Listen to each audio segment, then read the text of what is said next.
TalkSport Fan Network. The ultimate on-demand destination for the UK's best fan-led football podcasts. Want authentic supporter insight on all things Bournemouth? Follow Up the Cherries in all departments on the TalkSport Fan Network. Club-dedicated content created by the fans, for the fans. Search TalkSport Fan Network.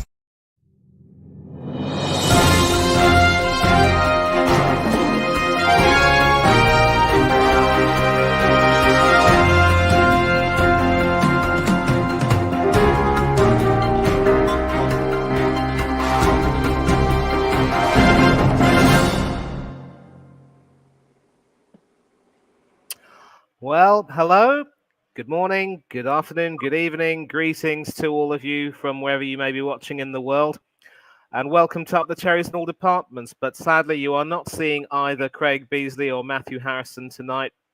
You are seeing yours truly, Manny Thangadrai, and many of you will obviously remember me from the cherry picking shows, and now the This Is Football show that we've got coming up this season. We've had a couple already, in fact.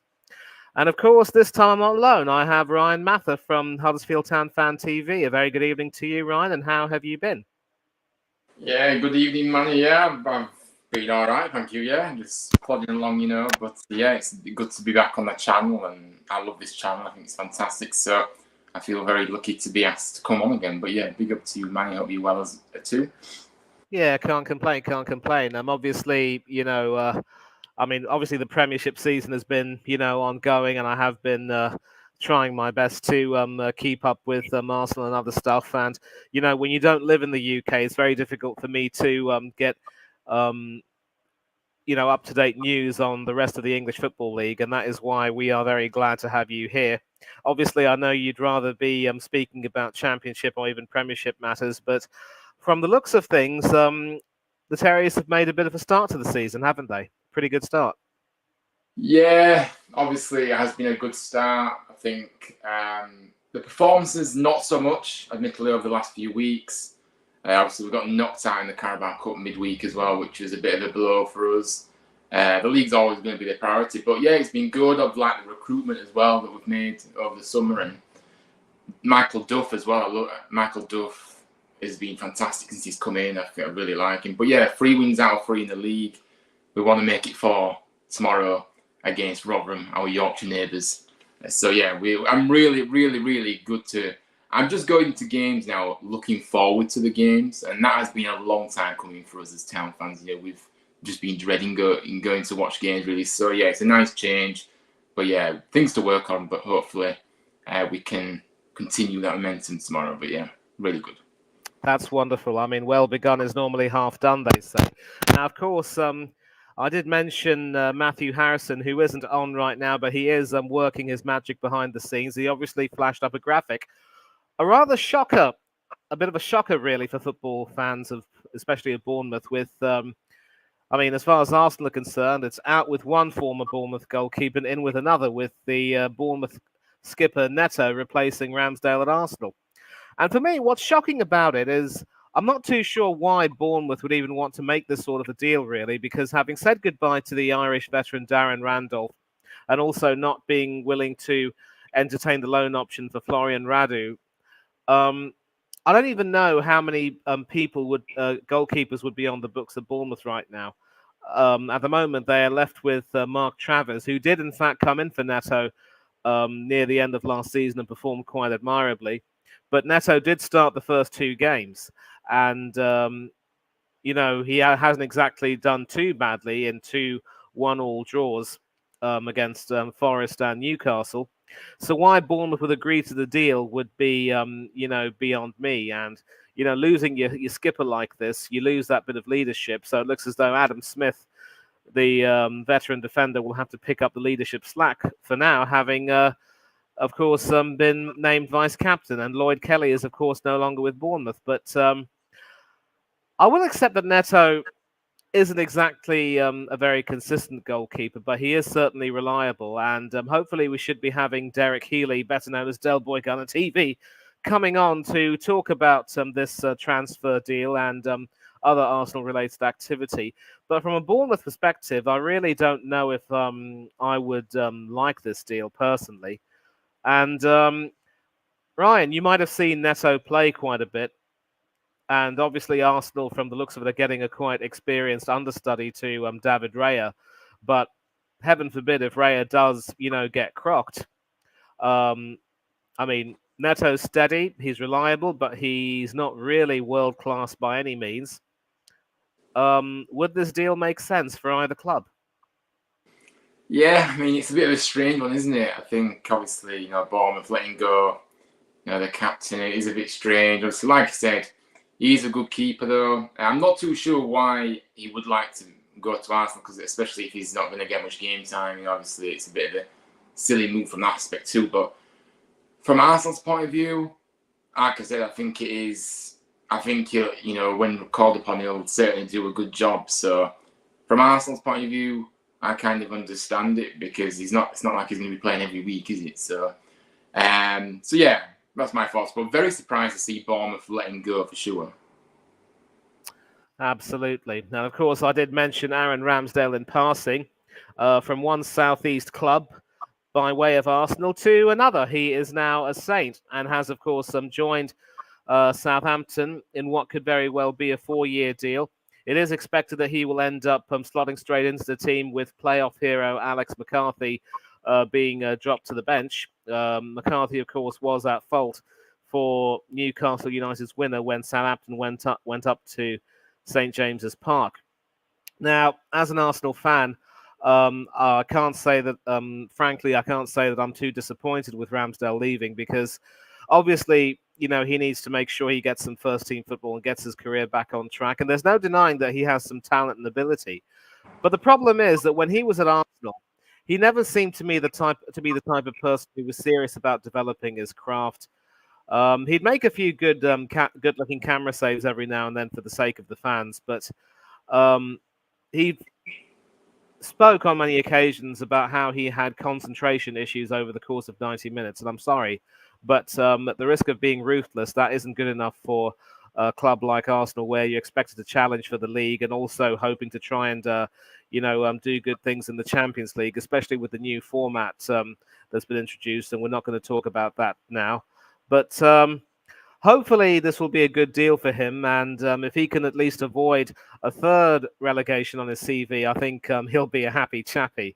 But now at least the hope is that he will, start to take things a bit more seriously and work harder, because, he spoke with such pride about how he loved being at Arsenal and wanted to stay until the end of his career. Football is cruel and it can change everything in the blink of an eye. Ryan, what say you?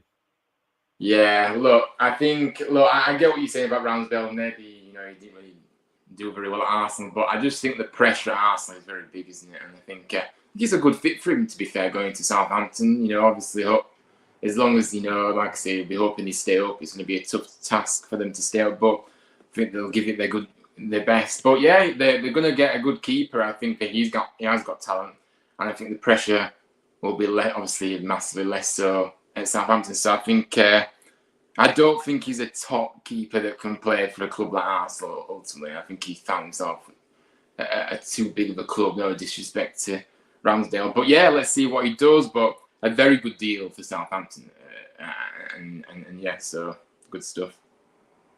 Okay. Well, obviously, on the ticker, we've got some deals that were completed before the start of the season. Dominic Solanke, of course, moving from Bournemouth to Spurs for a pretty hefty price.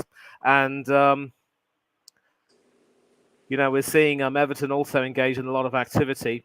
Now, back to Bournemouth, and speaking on them, obviously they lost Dominic Solanke, but brought in Evan Nielsen, who probably looks to have settled in a little bit and might possibly play a very big role. And I'm sure that Mr. B will come on and talk about this signing here. Meghoma, I think I pronounced that correctly. But back to, the Solanke issue. It is rather unfortunate that he ended up getting injured and obviously ended up missing out on being selected for Lee Carsley's first England squad. And I'd like to think that once he gets back to full fitness and starts playing well, he will, put himself back into contention. But how happy are you for Solanke, given that he's at least in theory, with a move to a team like Spurs, where he gets to play for a team playing in Europe and maybe challenging for one of the top spots in the league. Do you think that this could be something that could put his career firmly back on track after spells at Chelsea and Liverpool didn't quite work out?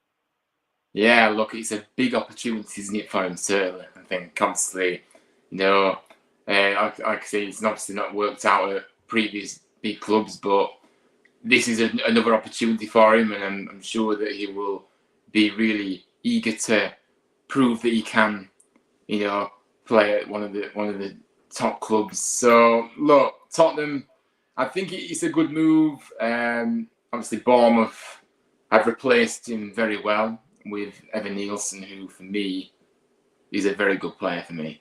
I watched him the other day on Bournemouth on TV, and I thought he looked very good. He's settling very nicely. He's still obviously settling in technically, but I think they've recruited very well there. But Solanke will be a big miss, but I think Evan Nielsen will fill that void, in my opinion. I think he's that good.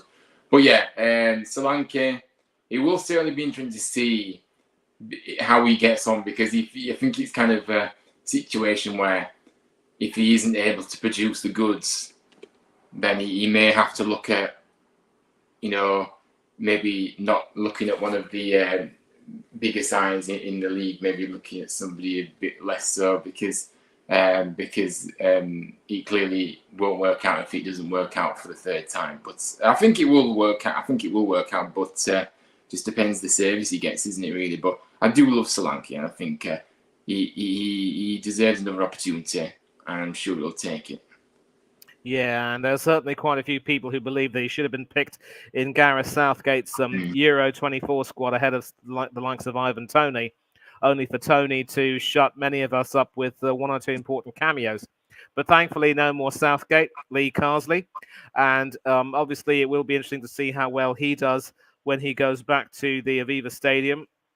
He is, of course, a former Ireland international, and also will be taking charge of England when Finland come calling. But back to the Premiership, and obviously there was a headline that caught my eye, thanks, of course, to Mr. Harrison working diligently in the background. James Ward-Prowse, a loan deal to Nottingham Forest. Now, West Ham have made some really good signings in the transfer window, and obviously, as you will see on the tick over here, Kilman went from Wolves to West Ham to link up with Lopetegui again, and that's not something that's made Gary O'Neill, former Bournemouth manager, very happy at all. They also have signed the likes of Nicholas Füllkrug, who was outstanding for Germany in the Euros, and one or two other players, and they certainly looked very impressive when they dismantled Oliver Glasner's Crystal Palace. And Ward-Prowse also was one of the main players for West Ham last season, as they certainly looked to, consolidate themselves. Obviously, last season was David Moyes' last season at the London Stadium, and now Lopetegui's come in. So I just wonder, for a bloke who performed so impressively after moving from Southampton, what could possibly have, changed in Lopetegui's mind for him to decide? I mean, I know that Lopetegui's just come in now, but then what could possibly have changed in the dynamic that Ward-Prowse could have gone from being one of the big players to suddenly, frozen out to the extent that he might have to go on loan? Yeah, it is a bit of a strange one, isn't it? I think, look, I don't really know. I think when Ward-Prowse came in, there were obviously high hopes for him, but it hasn't really done much, has he, if you're honest? At West, he's been in and out of the team. He's not really producing what we saw, at Southampton. So I think maybe it's just the fact he's just surplus to requirements all of a sudden, and Lopetegui has his own ideas, and they think the best option for him is to go out on loan. So I think maybe a move to someone like Forest will certainly be a good fit for him, and it will be good to see. It will be good to see if he can, produce what he did at Southampton, because there is a very top player in there. I love him, but yeah, it is a bit of a strange one. But from that angle, I kind of understand it. If Lopetegui doesn't particularly think he will be part of his plans, he wants him to play still, so send him out on loan and get some minutes under his belt. And speaking of being surplus to requirements, obviously one of the bigger headlines is the the fall from grace of a certain Raheem Sterling, going from England star to England outcast, and now obviously completely outcast by Chelsea as well. Enzo Maresca has told him, "You are not a part of my plans," trying to effectively do a Pep Guardiola. Fortunately for Sterling, he has not come without interest from some pretty big historical clubs, obviously. And we do have a West Ham fan, of course, and I'll just speak on Sterling for a bit, but then we'll welcome you in. Actually, you know what? Where are my manners? Let's welcome you in. Welcome to Up the Cherries in all departments. And do please tell us who you are and what is it about West Ham that you really enjoy so far? Thank you for having me on. My name is Mikes. I've been a West Ham fan forever. I'm 21. I've been a West Ham fan since I was born because my parents are West Ham fans, and it's just where I'm born. They used to train the first team in my area, so and now it's the women's team and the youth academy now train in my area since the stadium move. But yeah, I've been supporting West Ham all my life, pretty much. Wonderful, wonderful, wonderful. And obviously, your name being Max, you will be quite happy with a certain Mr. Kilman coming in, a namesake of yours. And also, I was speaking about, Nicholas Fulkrug coming in. And over the last 2 seasons, you've had some really good transfer activity as well. But we were just talking briefly about James Ward-Prowse possibly going on loan to Forest. And yeah. I'd like to know your perspective on that. And also how you feel that your transfer window has gone. Has this window been better than last season, or what's your take on it, mate? Name is Mike's, not Max, just to put it out there. But Mike's. That's all right. But first of all, with the James Ward-Prowse thing, I think when Lopetegui came in, I think if people watched his Wolves spell really closely, he would have preferred like an English core, and even said that when he actually signed Craig Dawson from us around the time where he came in. The thing is with this all now is that when he came in, it was said to me that Ward-Prowse was going to be one of the contenders to be captain. And when he was looking at the squad in pre-season and stuff, like we were thinking, how is Ward-Prowse and Souček and all these other players going to fit into this new style of play? Now, Ward-Prowse didn't work out last season, mainly because David Moyes decided for whatever reason to play him out of position. I think the reason why David Moyes decided to really shoehorn Ward-Prowse in was he specifically only signed him for set pieces because he had his favourites in Souček, and the only reason he would play midfield would be next to Souček would make it unbalanced. We never got to see the Edson Alvarez and James Ward-Prowse midfield that we actually would hope for. The problem is Ward-Prowse was playing in a number 10 role and on the left wing quite a lot, which he cannot play. He's just a number 8, and he was very good alongside Oriol Romeu at his time at Southampton, being that guy who was going to distribute the ball forward from the midfield and stuff. I think the reason why it hasn't worked out now is because as much as originally Ward-Prowse would have been Lopetegui's one of maybe key players, maybe not even key players, maybe just a guy who can play around in the squad, is the fact that for some reason he's decided to play Souček a lot more. But also because I think ideally he would have wanted to sell Souček as instead of Ward-Prowse because we can keep the homegrown factor from Ward-Prowse.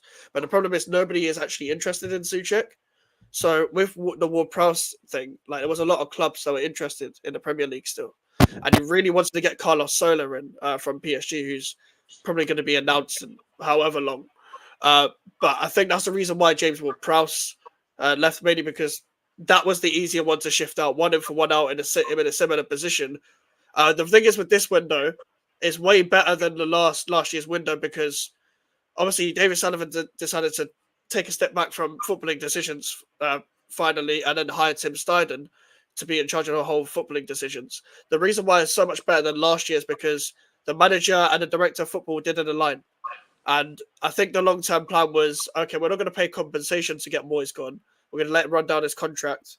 We're going to let Tim Steidten oversee the overall footballing decisions. And he couldn't really have much of a say in the last year's transfer window because David Moyes likes to take control. And they both have different visions of football anyway, but Moyes is very old school. He doesn't really work with that whole director of football model.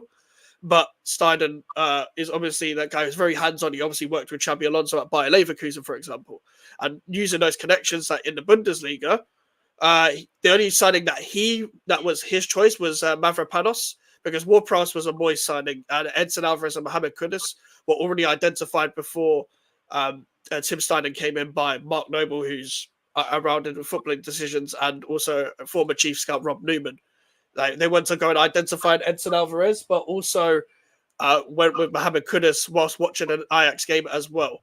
The thing is as well with this window as well, the manager likes the director of football model.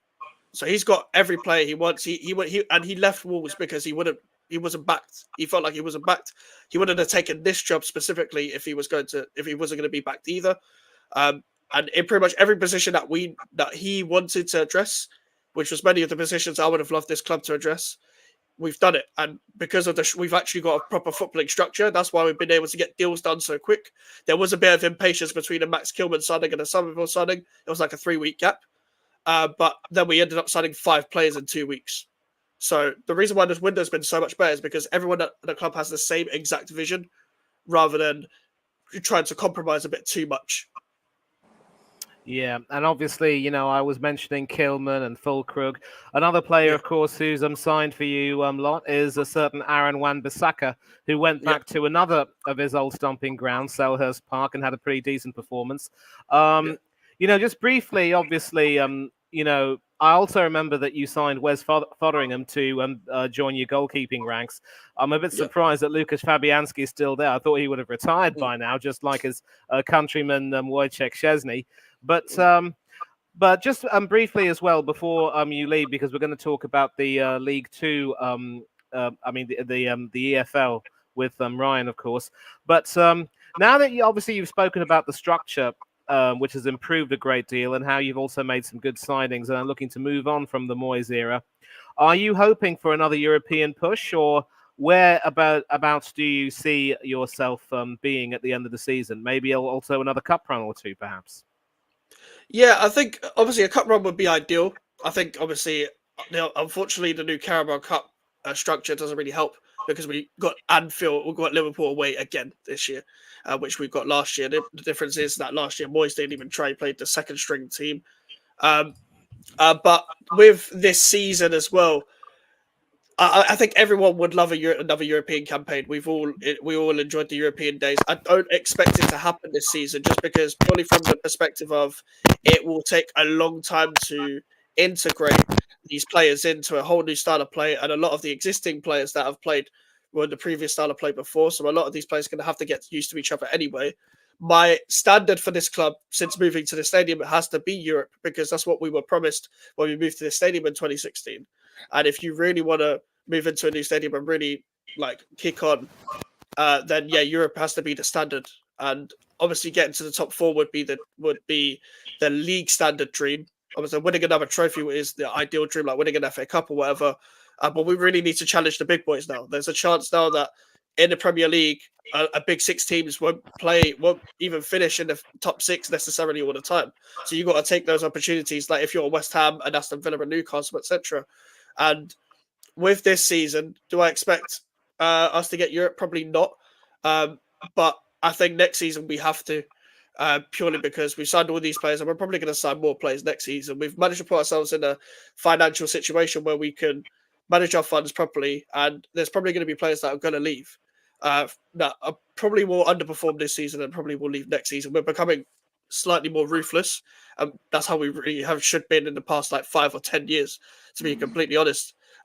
With going into this season, I'm expecting more players to be integrated within the style of play and get us used to what we should be looking for. And hopefully we get to, especially at the back end of the season where everyone should be more used to each other, see the signs of what's to come. That's what I really want to see. And I want to see the manager play the players that he plans to have in his long-term plans and his current plans at the moment in time. None of the old crop that may let us down, like the Thomas Součeks of this world. Like, he had his role a few years ago, but during this style of play, you cannot really just be sending the ball long and then losing the ball and then all of that stuff. It kind of disturbs what we're trying to do anyway. So the Paquetás that obviously are already key, but bringing in Carlos Soler should be that missing piece to that 3-man midfield anyway. And we need to play the new boys, try and integrate them in. We'll see how that happens after the international break. But I think we should be mainly looking for Europe next season as well, because there'll be no excuse otherwise. There's no excuse really anyway, because we've got one game a week, don't get me wrong, but it's just I'm very cautious just because it would take a long time for everyone to be integrated in. Agreed. And obviously, Jared Bowen, who has, of course, been picked by Lee Carsley for the England squad, will be key to your season. So, coming on, and I do apologise for giving you the impression that, you might have to leave. You are welcome to stay and chat with us on other transfers. And speaking of other transfers, I'm now going to hand it over to Ryan to talk a little bit about the EFL goings and comings. What's been going on there? Yeah, obviously it's been very busy in the EFL as it always is, and of course we're going to start in League Two here. I have picked out a few players really that I've been really impressed with. The business has been done too. So the first player I do want to mention obviously is Liam Kelly, who moved to MK Dons from Crawley. Now obviously Liam Kelly has been on a bit of a journey. Obviously, it's not always been great for him. He's had to really keep going, but now he really is playing well. Obviously last season, with Crawley, won promotion with Crawley, beating Crewe in the final, in the playoff final, and he played a key part to, their promotion, absolutely. So it was a bit surprising that Crawley obviously did let him go, because he's kind of got promoted, with Crawley from League Two to League One, and then he's gone to MK Dons, who are in League Two, so he's kind of gone backwards again. But you obviously feel like this is the move for him. But I think this is a really strong signing for MK Dons, because MK Dons were a side that obviously just missed, obviously got to the semi-finals of the playoffs, but then absolutely, fell to pieces in the semi-final and got thrashed by Crewe. So look, this is a sign that I think that will be really key in the midfield. He's very good technical midfield. I think he definitely can help them, go on better this time. I think he really is that good. He's got a good eye for the pass, a good eye for assists, good, can score a goal as well. Very capable of doing that. But he's a very experienced player as well. He's been around and for a while, and so I think it's a very clever sign from MK Dons, absolutely. Wonderful. Before you continue, Mike does have to leave, so thanks a lot for coming on, and we would like to shout you out. If you've got a YouTube channel or social media profiles, if you've got anything coming up, do please let us know, and we might just give you a follow. Yeah, it's at GVO Mikes on Twitter, Instagram, TikTok, and on YouTube as well. I'll be going live at 10 for the transfer deadline day stuff and the Man City preview. But thank you for having me on. It's been great. All right. Cheers, mate. Thanks a lot. And good luck to the Hammers. Up the irons, forever blowing bubbles. Thank you. In a bit. Okay, and I'm sorry for cutting in, but now you can talk about Mr. Byers, who's moved to Port Vale. Tell us all about him.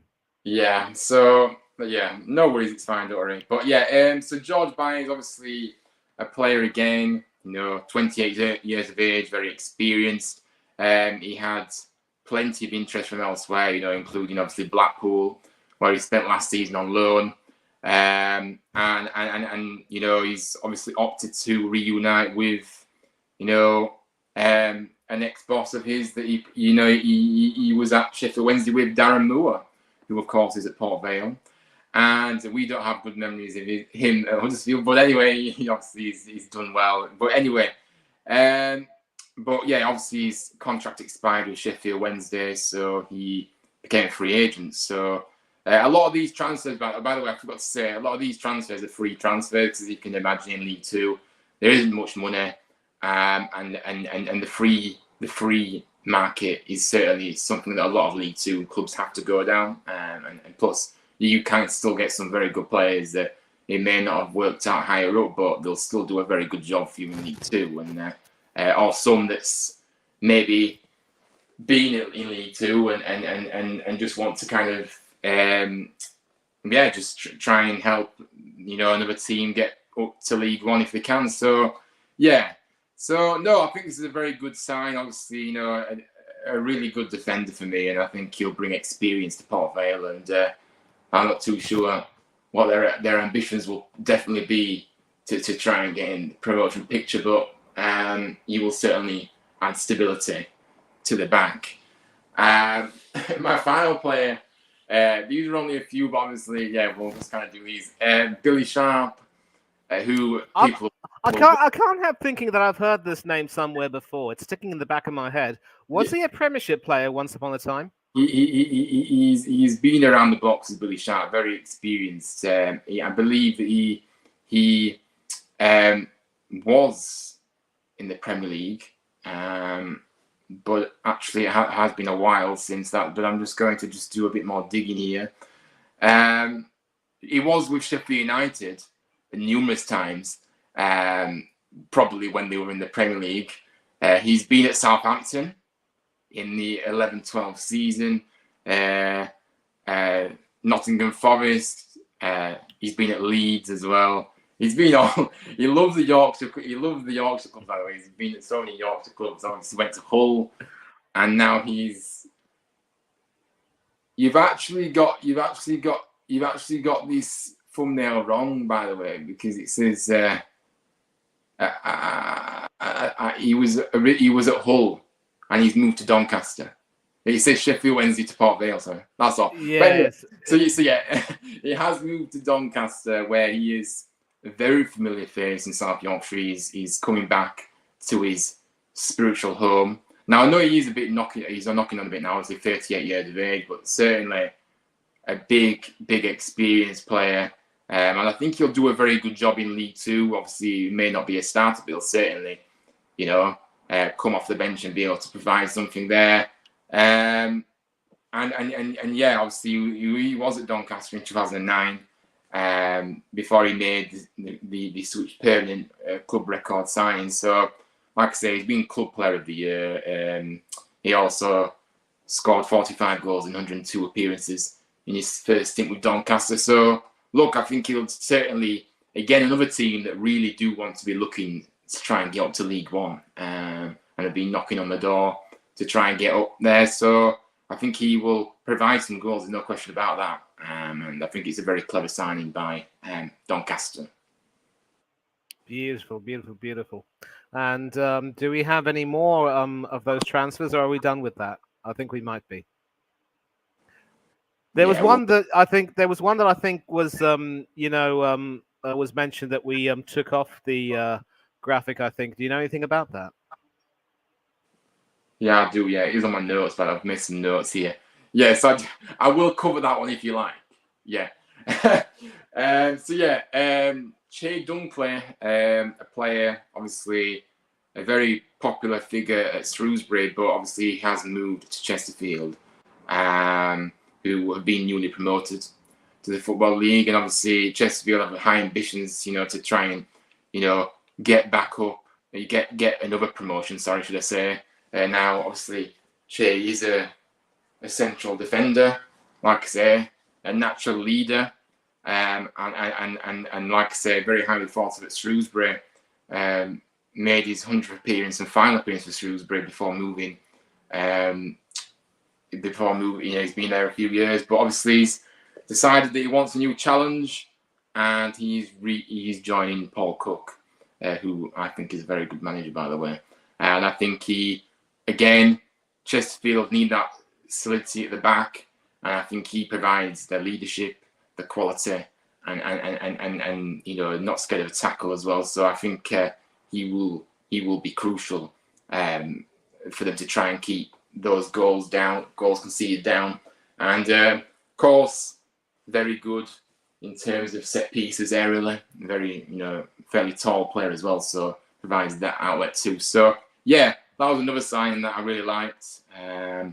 We could probably go on about other signings, but I don't want to take too much part of the show. I'm not sure. I've forgotten the schedule, but I think I might leave it at that.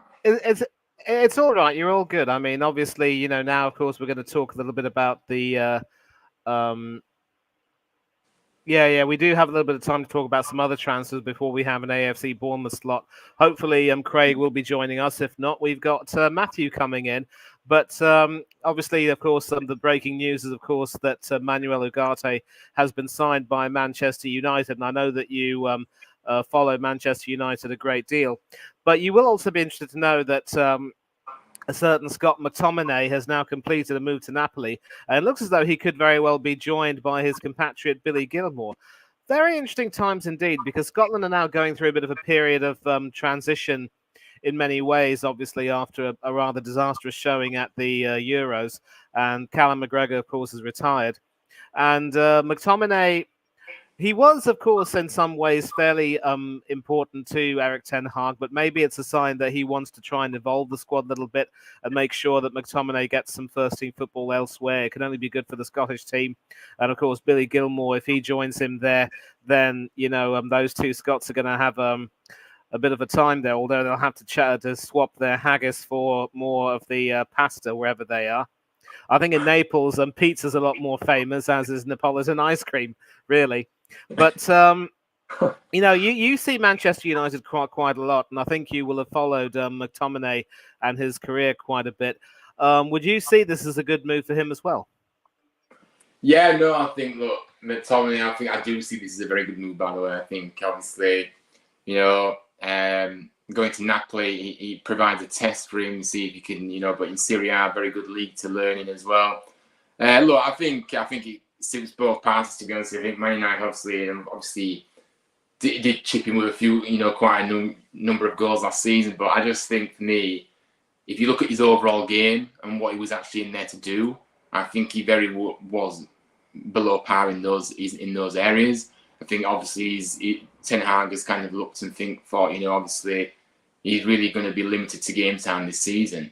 Obviously, with signings that have been made as well. So I think, it was just a case of, let him develop and go elsewhere. But a really good move for Napoli. But I'm really intrigued to see how it plays out for him in Napoli, to be honest with you, because is he able to? Because I know obviously he's still very much pressure, a little bit of pressure there, isn't there? In Napoli, obviously they expect the fans at Napoli, a very passionate fan base. So I think it's a good move.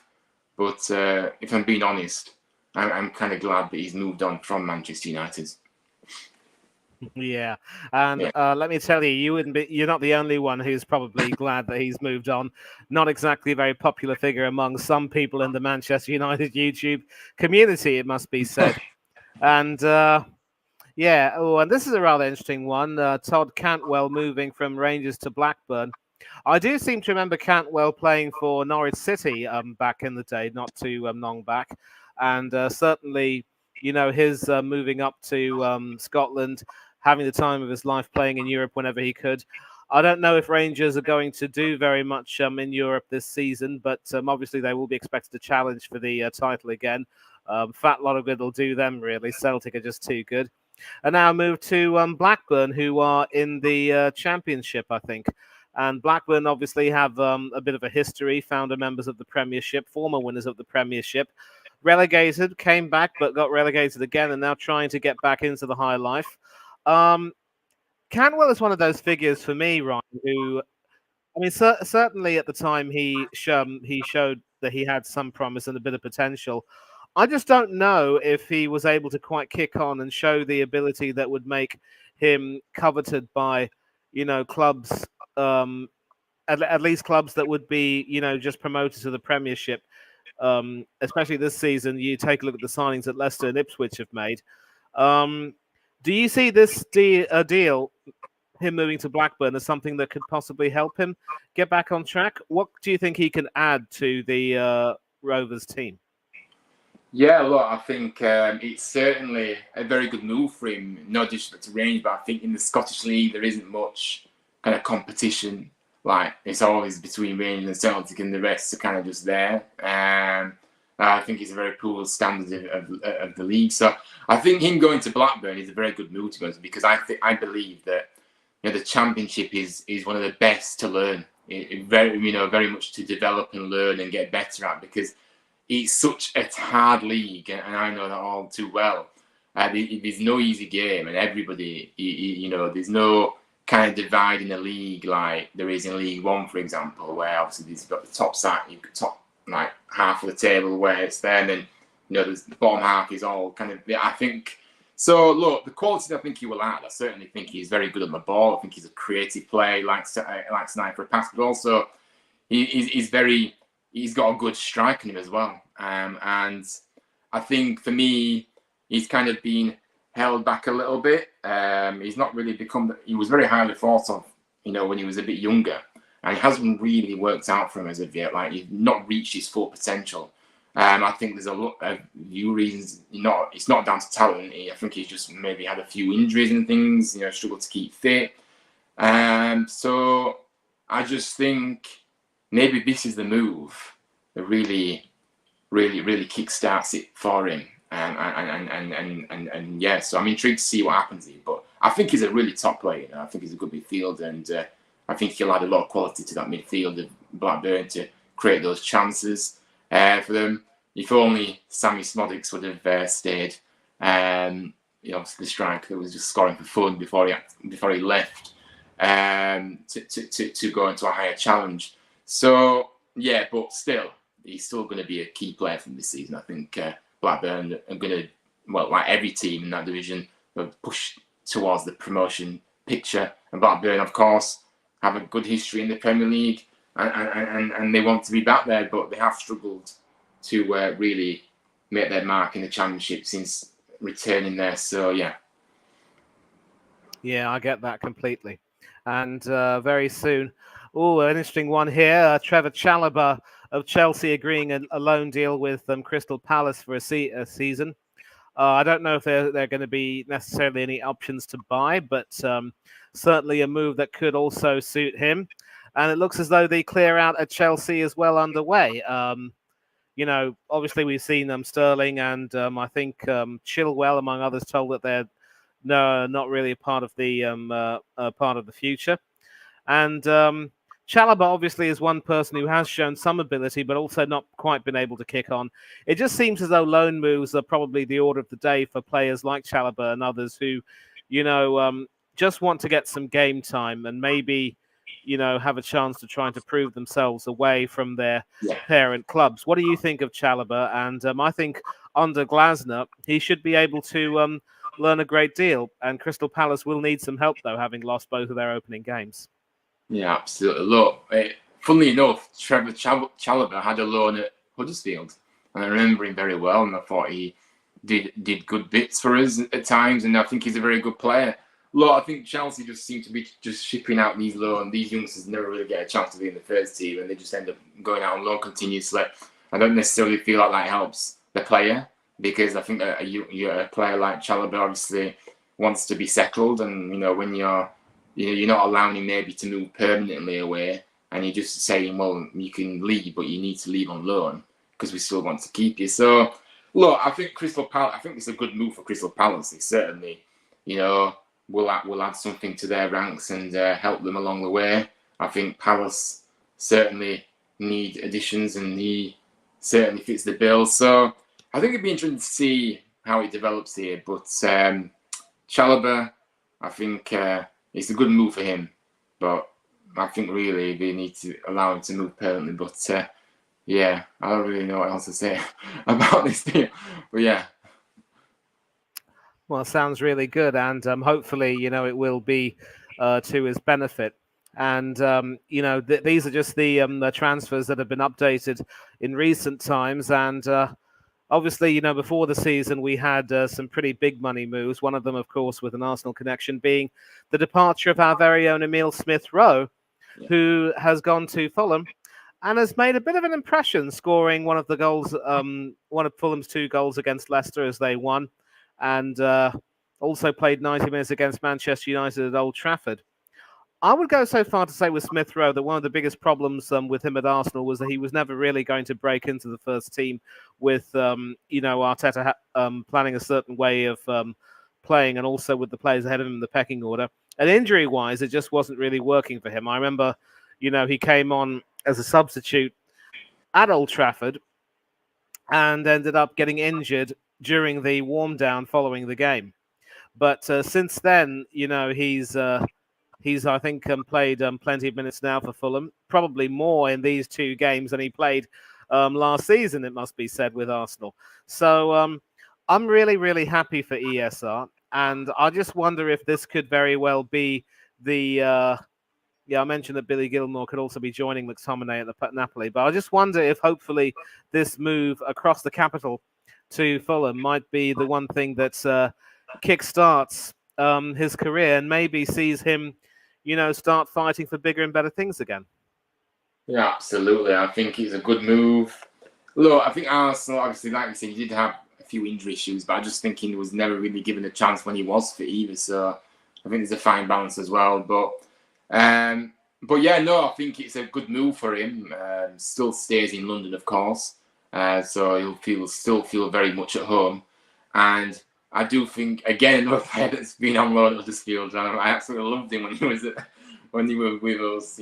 Great, skillful player, and so much pace, exciting, drives the defenders, and good eye for a pass, and also a fantastic shot in him as well. So no, I think this is the move, I think, that will really elevate him to his potential.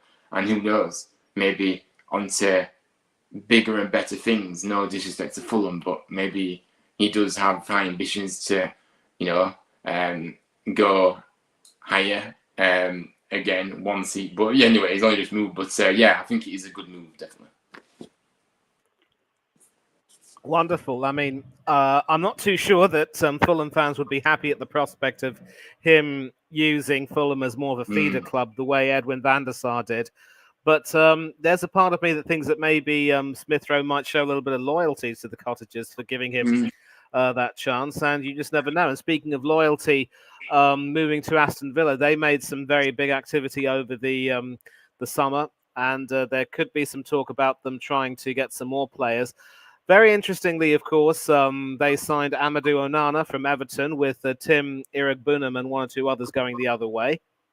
And from what I saw of Onana working well with, Morgan Rogers in that midfield, it certainly does look to be a pretty good buy in terms of adding the strength. But maybe with Douglas Luiz having gone, they just don't have that incisive passer. And maybe that is something that, Emery will have to address. And you also can't sell Moussa Diaby and then not adequately replace him, because he and Leon Bailey were working together beautifully. Would they need another striker with Ollie Watkins looking a little bit jaded and John Duran also still reasonably inconsistent? I do like Aston Villa a great deal. I have nothing but respect for Unai Emery. And of course, with Emi Martinez signing that big bumper deal to stay until 2029, he's made sure that his future is more or less with Aston Villa. And if the club do decide that maybe it's time to cash in on him for big money, then, of course, that can also happen. But with regard to Aston Villa, they're also going to be in the Champions League this season. It will be interesting to see if they make a better fist of competing in both the Premiership and the Champions League than Newcastle did last season.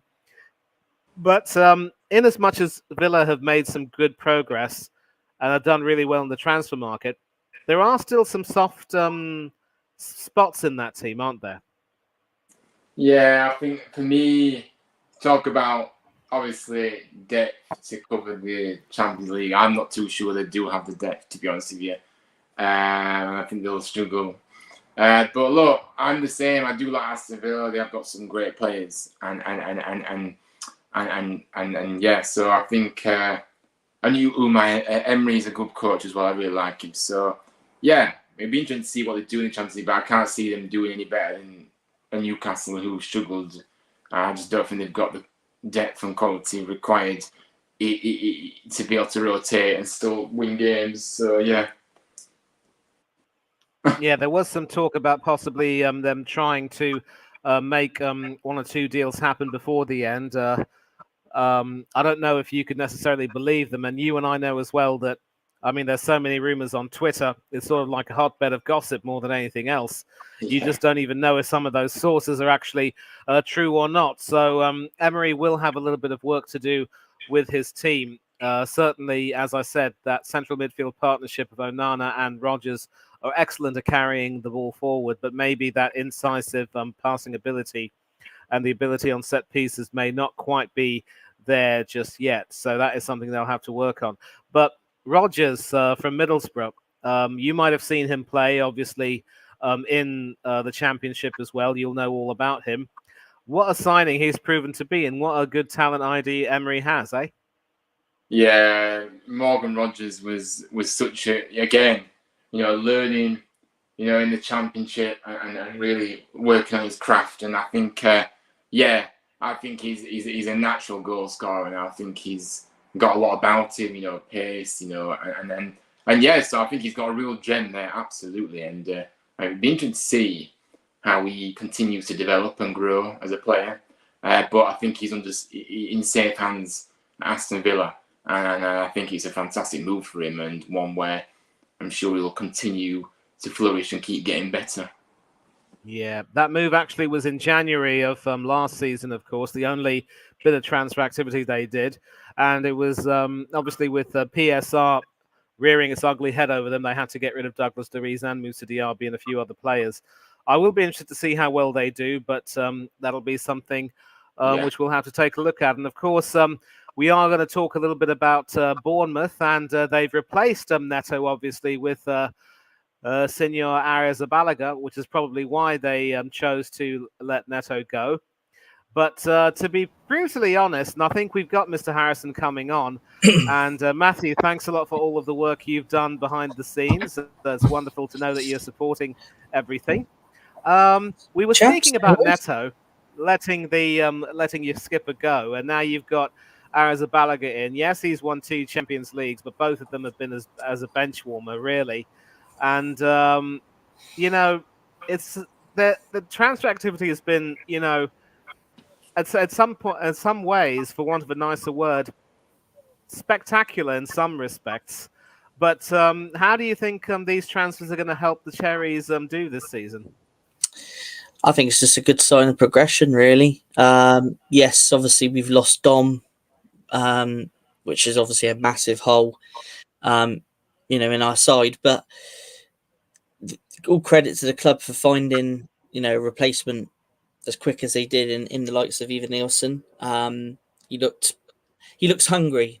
He looks hungry, and when he starts getting the goals, I'm sure it's going to be an ideal replacement for Dom. But the whole window as a whole has been quite positive, to be fair. The Neto and Kepa is a bit of a strange one. I thought, to be honest, it may have been more beneficial for the likes of Mark Travers to go out on loan. But yeah, Neto's gone. He's obviously the captain as well. So assuming that Adam Smith will take over the captaincy in his absence as vice captain. But yeah, Kepa, it's strange to say that Bournemouth have signed the world's most expensive goalkeeper, because I believe he still has that tag, doesn't he? He's still the highest transferred goalkeeper of all time, isn't he? If I remember rightly. Yeah, there or thereabouts. And obviously, I think Chelsea fans will tell you that it was not money very well spent. And whatever silverware he did win with Chelsea was effectively as a bench warmer back up to the Senegalese Edward Mendy, who has since himself moved on to play in Saudi Arabia. Go figure. But, definitely, a strange signing for me. I don't think he was that impressive at Manchester United either. But apart from the Neto, Kepa, and also the Dom Solanke, Evan Nilsson, the deals as well, obviously, which other transfers have caught your eye? Which other signings or, departures have really made you sit up and take notice? Big one for me is the young lad. He's pictured here, Dean Howson. I think he's 19, and he seems years ahead of his age. Great tackler, can play out with the ball. Exciting prospect. He scored a couple of decent goals last season. He was on loan at Roma from Juventus, and popped a couple of decent goals in for them. So he's got an eye for goal as well. But yeah, he's out of all the transfers, he's one that really excites. But obviously, Ivan Nilsson does as well. But obviously, we've touched on him. But him for me, he's a real exciting one. It's going to be great to see how he develops at Dean Court. So yeah, out of all of them, that's the one that I'm excited about. Okay, that's pretty good. That's pretty good. And about your team start to the season, you've had 2 score draws. You certainly don't look in danger of relegation yet. Knock on wood, of Yeah. course. And how impressed have you been with the way Bournemouth have played so far? And how do you think the new signings have? Anna Doran here saying very excited by the Cherries signings. I don't know how happy she would be to see the club captain go to my lot, but still some excitement. But how impressed have you been by everything at Bournemouth? Yeah, very much so. Just quickly, sorry, Manny, on Anna. Anna comes on the channel every now and then. Oh, beautiful. So it would be interesting if she is watching to hear her point of view about Neto and Kepa and see what she thinks. But sorry, what were you saying there, Manny? Sorry, I interrupted you. The question I wanted to ask you really was how impressed have you been with the start of the season, and how well do you think the new signings have played? I think Huyson, the defender, certainly looked to be a pretty good buy. And, I know that you can't really crow too much about 2 score draws, but remembering the start that you had under Andoni last season, it's happy days now. Yeah, I mean, the start of the season, we've been unlucky, aren't we? I mean, I don't want to keep going on about it, but I think we've been unlucky with obviously that VAR decision against Newcastle. Yeah, I mean, why did VAR even need to intervene on that? For me, effectively, we should have 4 points on the board at the minute. We played West Ham Wednesday night. Large spells of the game, we had the ball.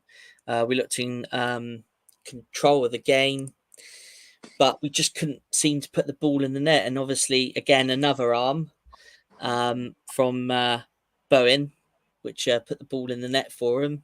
But I suppose it's karma, really, because a fair few years ago, Wilson did the same thing there. So, but yeah, all in all, yeah, pleased with what I'm seeing. But I just feel robbed of 2 points at the minute. Absolutely. There is some reason for that. And obviously the whole issue with that, I'm pretty certain that Craig was fit to be tied. But yeah, he did have his say about it, didn't he? Absolutely. And we've got Eltel Cockrell in the building. Good evening to you. And I'm sure you might have a lot to say about the comings and goings over at the Tottenham Stadium. Shame about Solanke's injury. Hopefully, when he gets fit and starts scoring, you look at that as a really good signing, notwithstanding the money that you lot had to pay. And as far as I think, so the next slot obviously will be the headlines. And now that you're back, of course, you're controlling everything. Sancho moving to Chelsea from Manchester United. A lot of controversy surrounding this bloke. Did, in fact, of course, play in the Champions League final after doing some good work there with Borussia Dortmund, as did Ian Maatsen, who moved to Aston Villa. But Sancho, for some reason, I think there are several players in that Manchester United team, and Ryan, I'll get your thoughts on this, who have become kind of hate figures with the fans, really. And it does seem clear to me that Sancho and Ten Hag can simply not get along, although the graphic says that Ten Hag expects him to stay. I just wonder if there is still a little bit of frostiness there between manager and player, or are they willing to let bygones be bygones? Yeah, I mean, look, Sancho, I think Sancho will try his best to just ruffle any manager's feathers, to be honest with you. I think he's that kind of character. I think, look, Sancho is a very talented footballer, but he lets himself down massively with his attitude, his application, thinking he can do what he wants, turning up to training late and all this bad behaviour that just didn't. And what Ten Hag said at the start, before going into pre-season, he said that Sancho had apologised. I don't really believe that. I don't really think he did. But the fact that he was allowed to come back into the fold and get into the pre-season, I think that was poor from Ten Hag. And then, so look, he's very much he's kind of blew it at United, to be honest with you. I think he has shown what he's like. And he was only at Dortmund last year, let's be honest, because he was literally, forcing to want to go out to play foot, well, he was literally in a position where if he wants to play, then he'd have to move. So that was why he went out to Dortmund. Yes, he did well there, but I just think he's a player that if he doesn't get his own way, he'll down tools on you. And because he's on such a big contract as well, it's just ridiculous to offer him such a big contract like that. So, yeah, I think I can speak for everybody that it's good riddance. Yes, it's a loan option to buy, I believe, but I think it's good riddance for sure because he's not a very good person to have around the training ground. He just, he's just very toxic. He makes it very destructive figure. It's a shame, like I said, because he's got a lot of talent, but he lets himself down badly. Whether that's him being badly advised or if he's surrounded with the wrong people, I don't know. But I just think, he's just far too thinks he owns the place too much. So but I think that's kind of what I want to say about it. Yeah. Well, it does seem clear to me that Sancho needs a Don Quixote type figure who will keep him on the straight and narrow.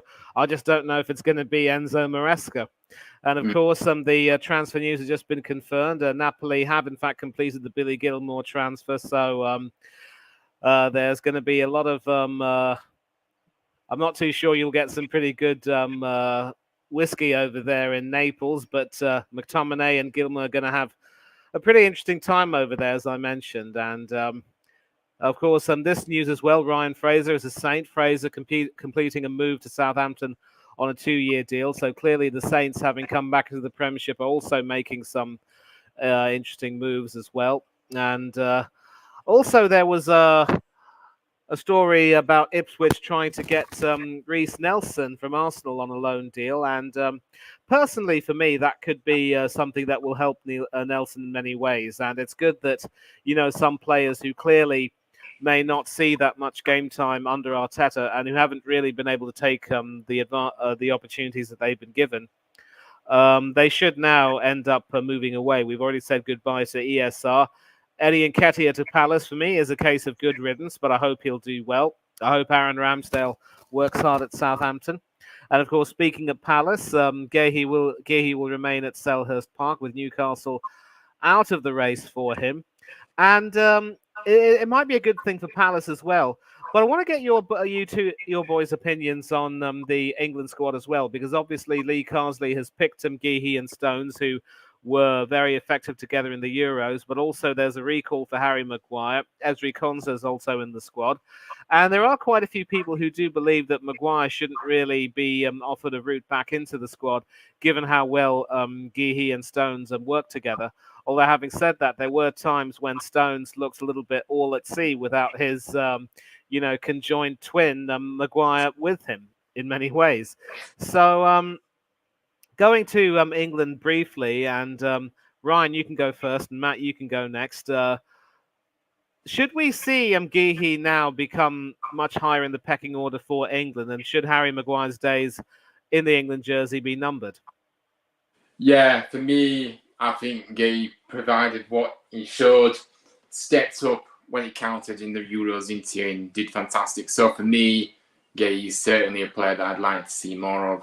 I think Harry Maguire, like you said, days are numbered. So, yeah, I don't really rate Harry Maguire. I never have. So I think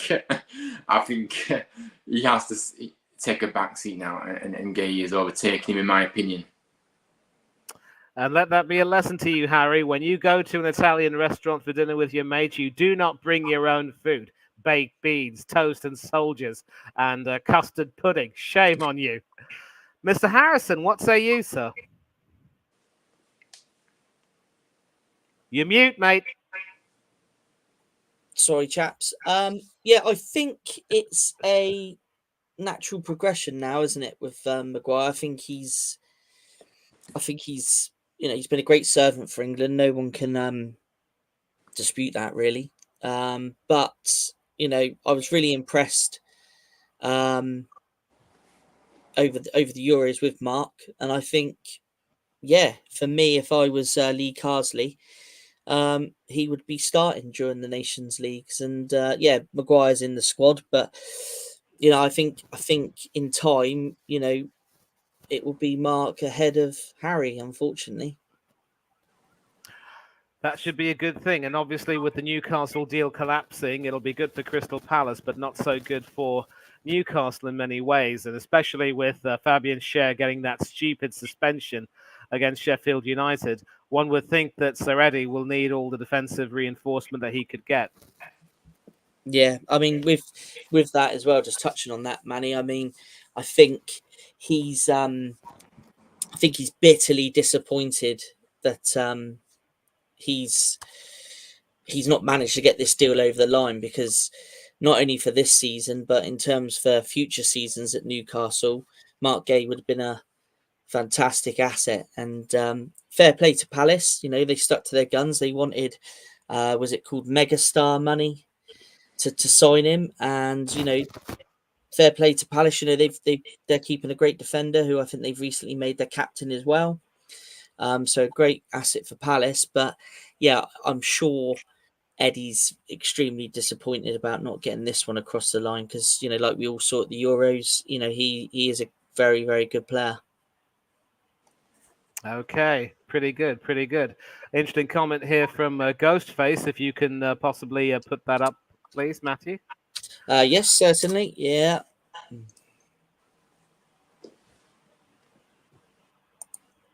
Yep, Osimhen staying at Napoli because Al Ahly went for Ivan Toney, and because Victor's dream move was Chelsea, that probably won't really work out, I'm afraid. But I think Napoli can possibly breathe a sigh of relief because Osimhen might be important to them, and there has been some talk about how Osimhen wouldn't necessarily have been the best fit for clubs in the Premiership, and Ghostface is asking what has happened, and I think that face in his profile picture or her profile picture pretty much, sums everything up. Not just surprise, but maybe a bit of fear, perhaps.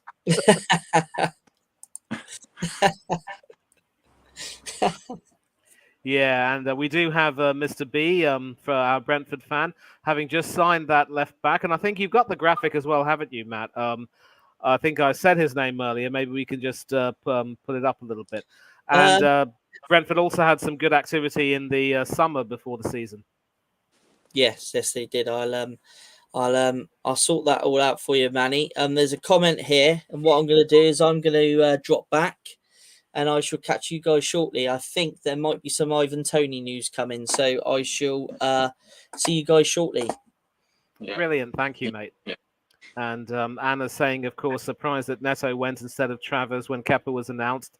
Maybe, Iraola sees Travers as part of the future, as with Kepa, Neto's probably getting on a little bit. But, Mark might need to be playing as a number one somewhere, though.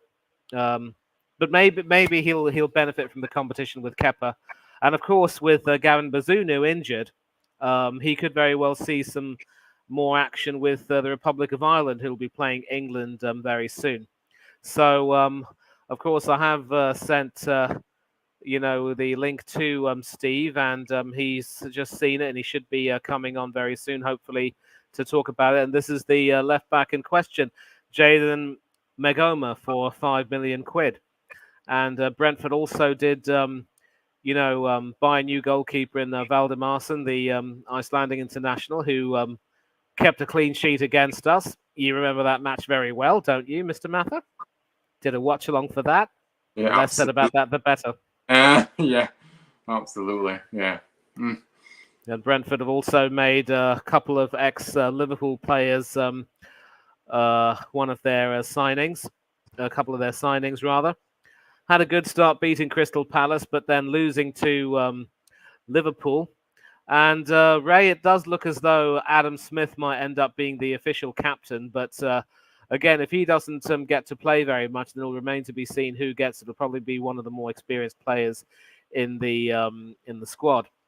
And obviously, a comment here from Ghostface saying Osimhen's dream club is Chelsea, but he's not going to go for what they're offering. At what point do we question the greed of these players? And while some players may be a little bit, greedy in terms of probably wanting more money. Not all of them can be tarred with the same brush, but maybe justified criticism. Yeah, absolutely. It's far too great for me. I think there's a lot of greed in it. And I think if his dream move is Chelsea, I'm pretty sure they wouldn't have offered him a poor contract, would they? And sort of whatever. So I think it just come a lot. Just there is a line in this. So I think if it was such a dream move, he would have moved for the money that they offered.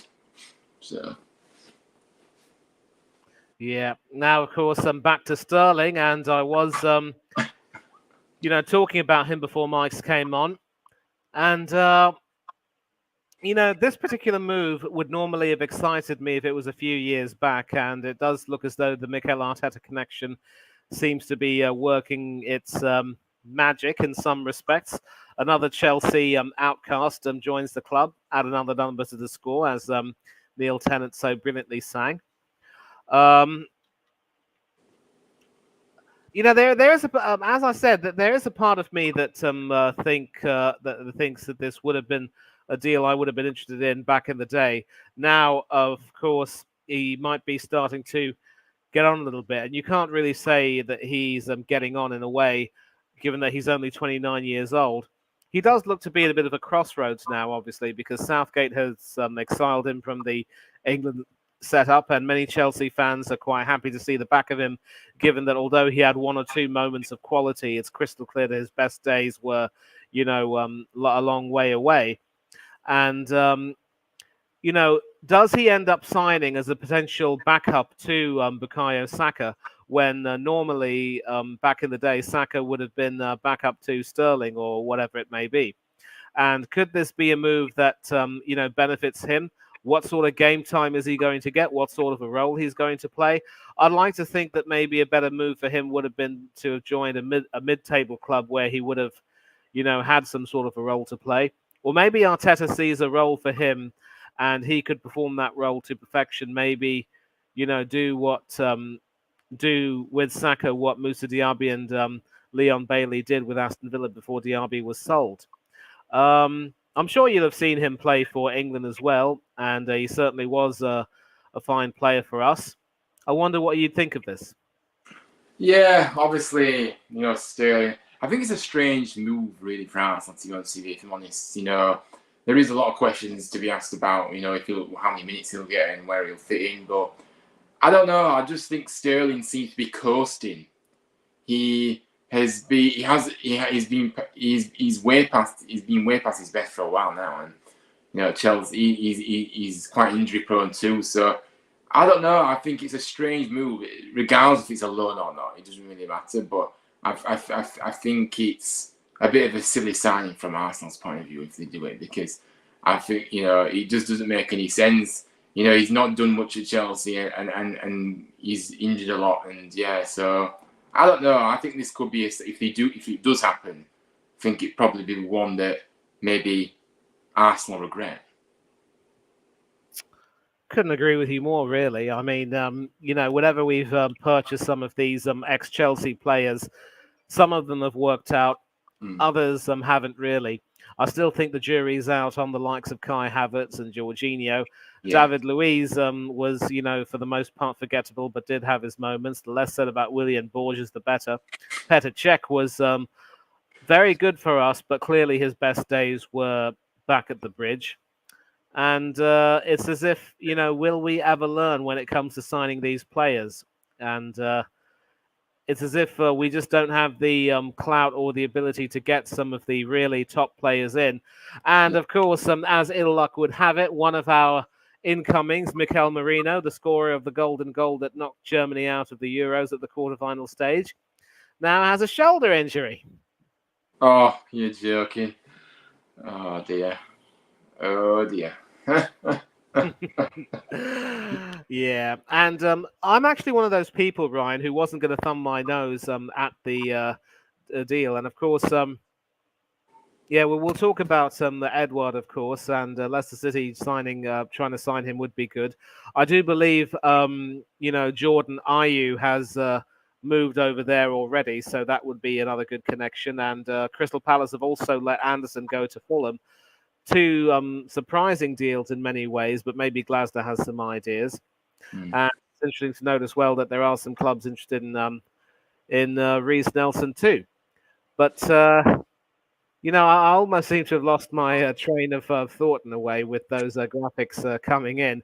But yeah, I was talking about Marino, obviously, and I was saying that I wasn't one of those that was going to, thumb my nose at the deal, saying, if he wasn't good enough for Newcastle, why are Arsenal interested in him? Well, Joselu wasn't good enough for Stoke. Now he's won a Champions League with Real Madrid and the Euros with Spain. So it just goes to show that, football has its share of ugly ducklings that turn into beautiful swans. Emiliano Martinez being another one. But, Marino coming in would have obviously lent quite a little bit of competition for us in the centre of the midfield. Would have given the likes of Partey and even Declan Rice a kick up the backside they need. And now, of course, if he's injured, then, we are going to have to soldier on with them. But Marino should be a bit of a good fit. And yes, Sion Travers is still at Bournemouth, of course. And I think Iraola sees him as part of the future in many ways. But, you obviously saw the Euros as well. And yes, Marino was mainly used as a substitute. But when he did come on, he did look quite good. How do you think he'll do? And how impressed were you by him? Well, to be honest with you, I don't really think he was a player that I particularly recognised. Is that bad? Because first of all, was he in the Spain side? Is he Spanish? He was. I mean, I told you, he was the scorer of the golden goal that knocked Germany out at the quarterfinal stage. And it wasn't a golden goal per se, but it was 1 minute before the end of extra time. It had he not scored, it would have gone to penalties. But boy, for the fans of the Mannschaft, that was an absolute sickener.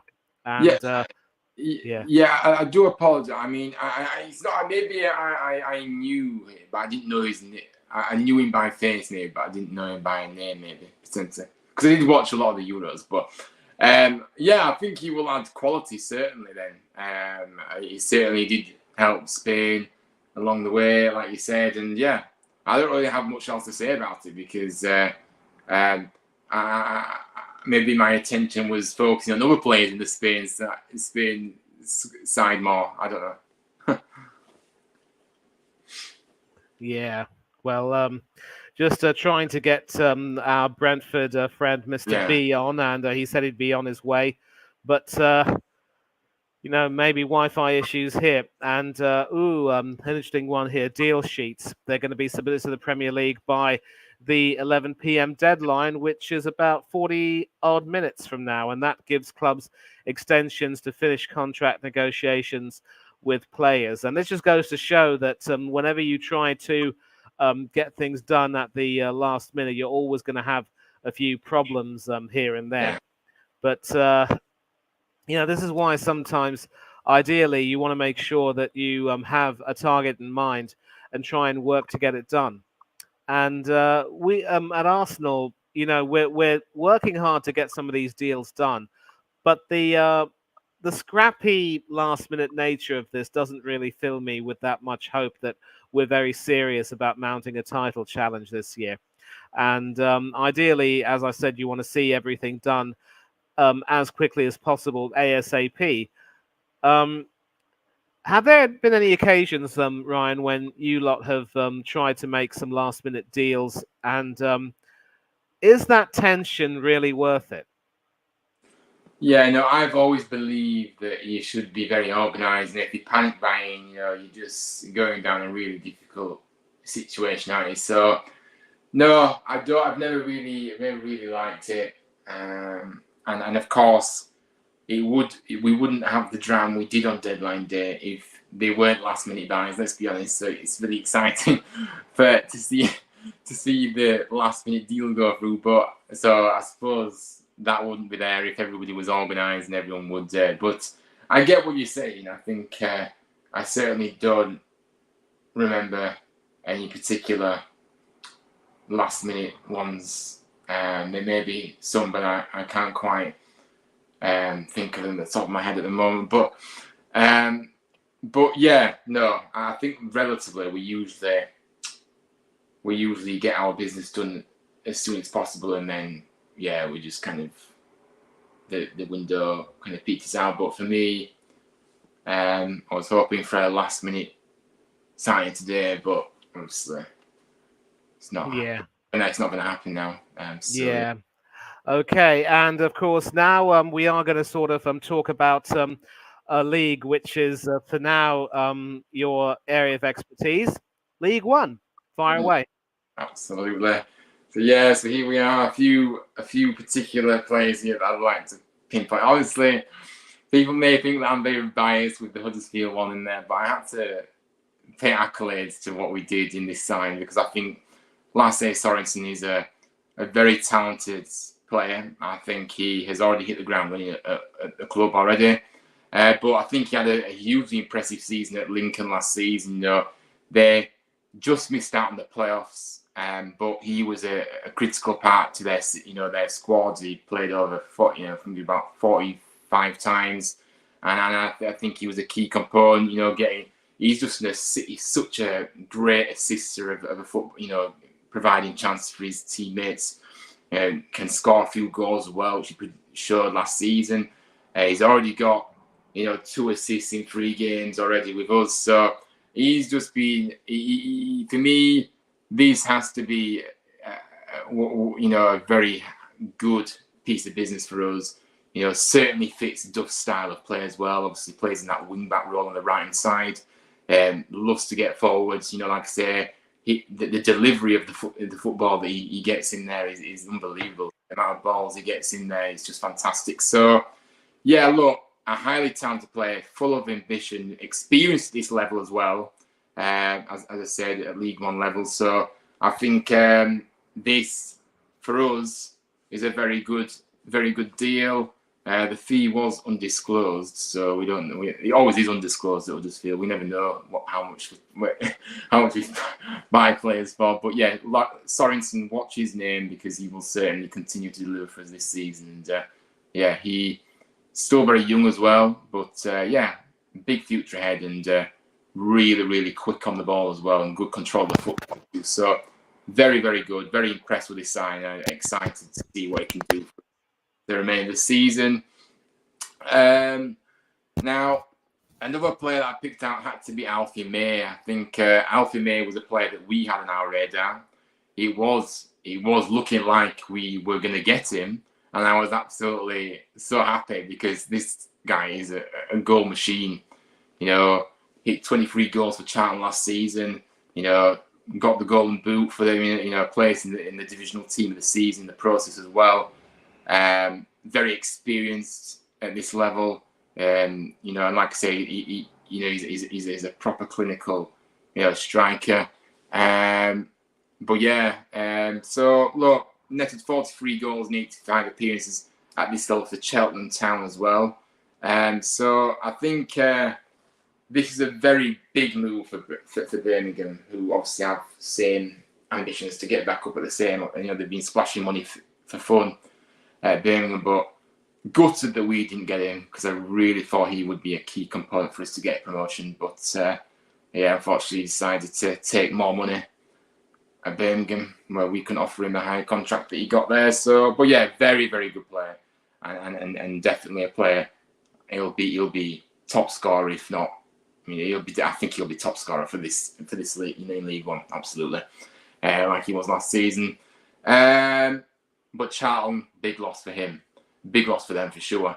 Now, Ollie Norwood is another player that I picked out here. A free transfer for Stockport. I think it's a big move, this, because, like I said, very experienced pro. Actually was at Huddersfield for a brief period too, and I really liked him. Obviously, a midfielder. He had just been released by Sheffield United following their relegation back to the Championship. But like I say, he's 33 now, but he's got that experience. He's still got it. I think he'll do a very good job for Stockport, who will start the season stronger themselves. So I think he certainly will be a key player for them and a good addition to help them, have a good season. So, I don't know if we've got time for any more, but I'm happy to just give you one more if you like, or we can move on. But I'm happy to. I don't know what. I'm happy either way. Okay, well, there's probably I don't know if there's anything much that has been earmarked for League One in any case, but yeah, thanks a lot for everything you've mentioned, and even now, as I speak, I've got some issues with my computer, which means that I might be. Oh boy, whenever I have an issue, Ryan, can you still hear me, mate? Yeah, oh no, you've gone now, Manny. Oh, technical issues. Yeah, it's Oh, ridiculous. Real pain in the backside, but hopefully they will. Hopefully they'll get resolved any minute now. oh, you're back. You're back. Yep, Yeah. yep. Thankfully, no harm, no foul. I have had worse issues than this, and yeah. So obviously, I did invite Mr. B, and he should be on his way, and we will talk a little bit about some more transfer talk, and of course, some breaking news here is that Sterling's loan deal to Arsenal will be a no obligation to buy, and it makes sense obviously because there's no way that we would be interested in someone like a Sterling, and even if heaven forbid Bukayo Saka were to end up exercising his release clause and end up, moving, I mean, we can do a lot better than signing Raheem Sterling, who is, as we both agree, sort of getting on a little bit. Now, I also want to get your perspective, of course, obviously, before we go any further on the teams that have come up to the Premiership and how they've performed. Surprisingly enough, apart from Ipswich's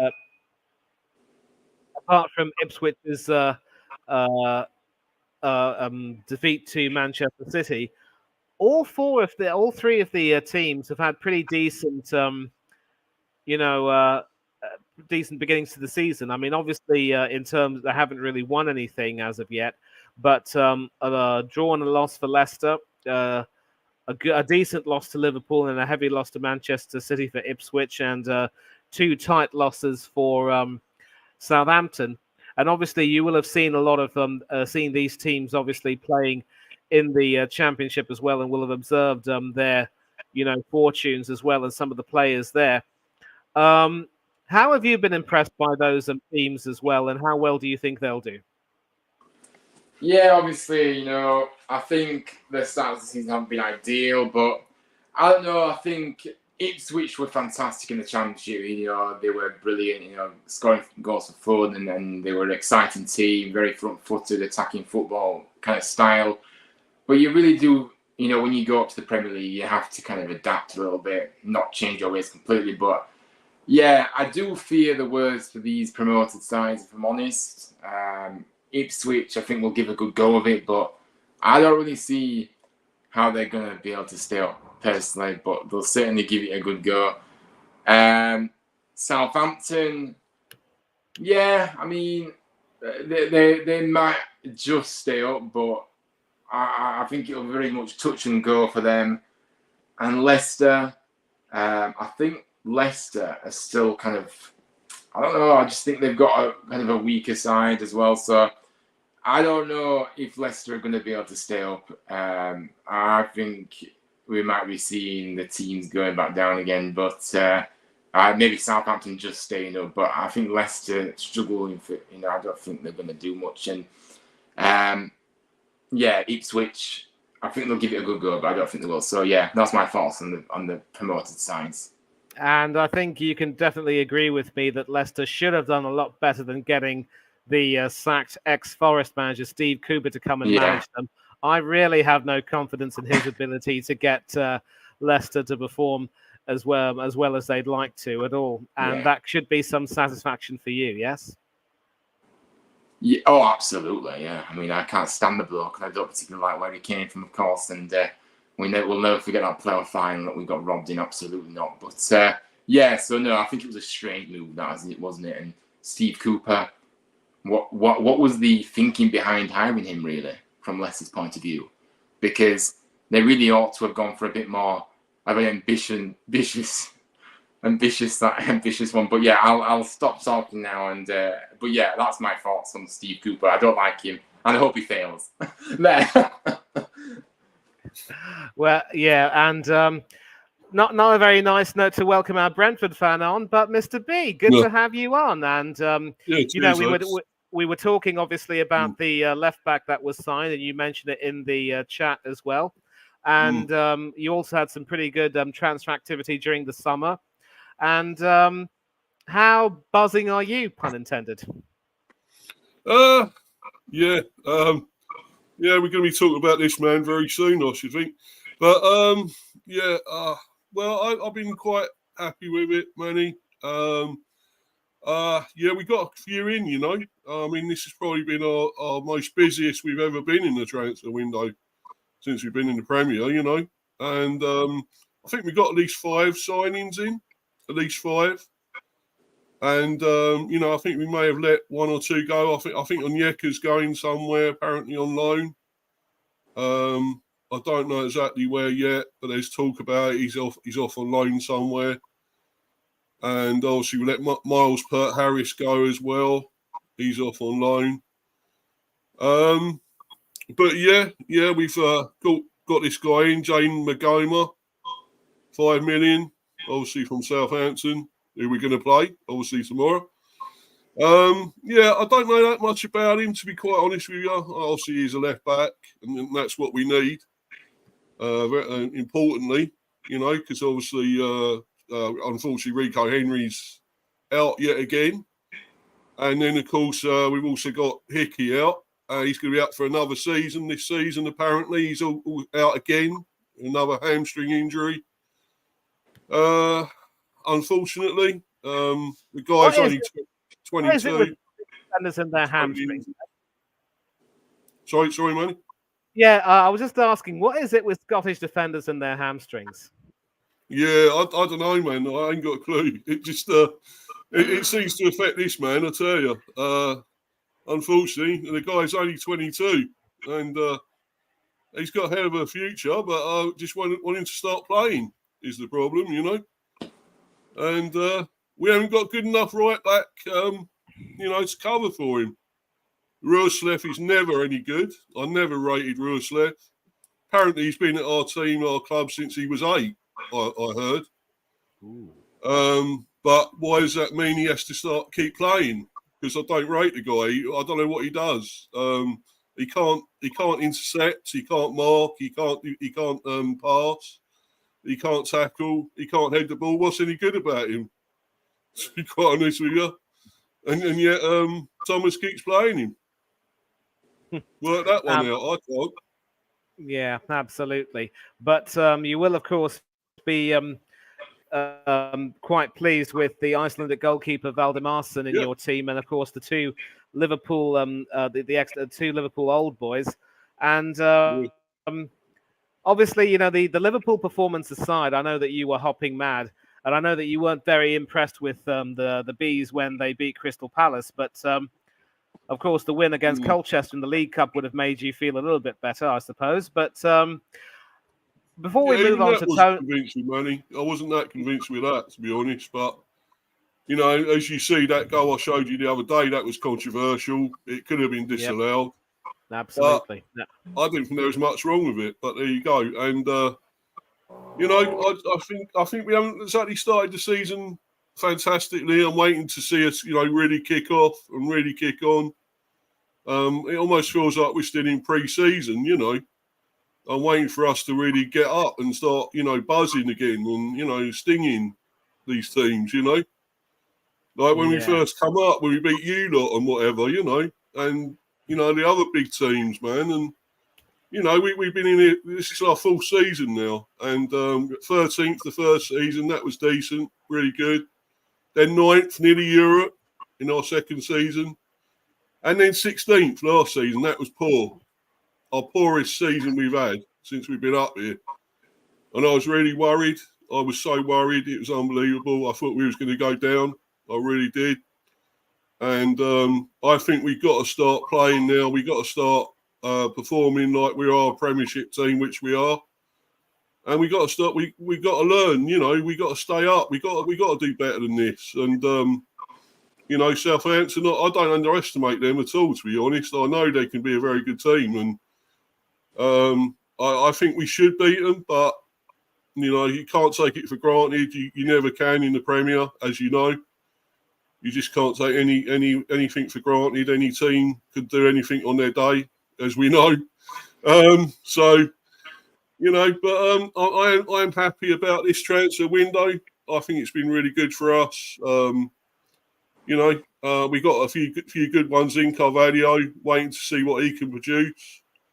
I know he's done it at Liverpool. He's done it out on loan at Hull and teams like that. Vandenberg, I didn't know much about him, but he looks decent, what I see of him now. And we signed an 18-year-old wonder kid as well, apparently, as well. So Gustavo Nunez from Gremio. So, you know, we like getting these youngsters in, that's for sure. I mean, this new one we just got, he's only 18, this other left back we just signed. So, yep.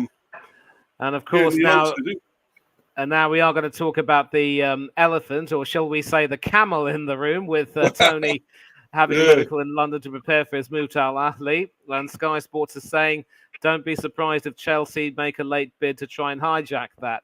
And why Tony would even want to go to Saudi, I have no idea, because obviously he wouldn't have learnt from the disaster that was Jordan Henderson's move to Al Ettifaq.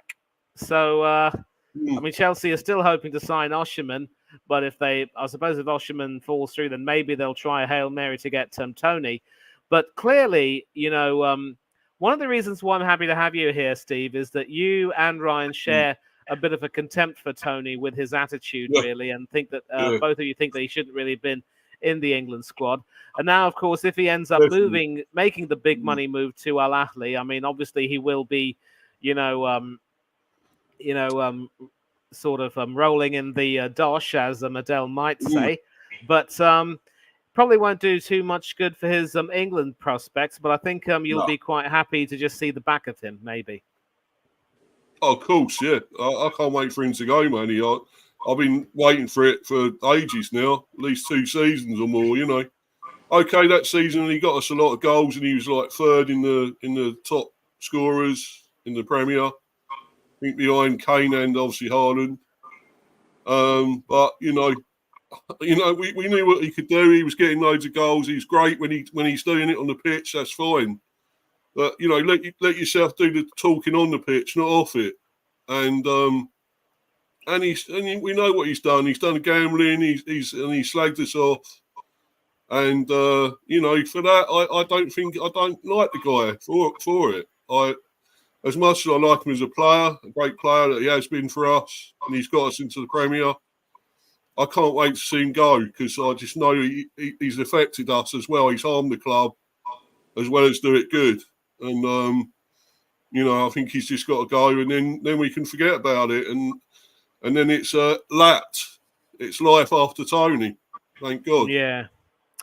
Saying goodbye to Ivan the Terrible, as it were. Yeah. And Ghostface in the comments saying that I'm not too sure that he will be allowed to bet in Saudi Arabia because, of course, gambling is illegal. Yeah. I do believe there have been some moves to try and, reinstitutionalize it, make it a little bit more regulated, certainly in Dubai. I don't know if that will happen in Saudi, though, but we are going to have to see. And, it has been confirmed that Reece Nelson has, in fact, picked up Ipswich to move to on loan from Arsenal. So certainly a good another addition to the Ipswich-Arsenal connection. We did get Richard Wright from them.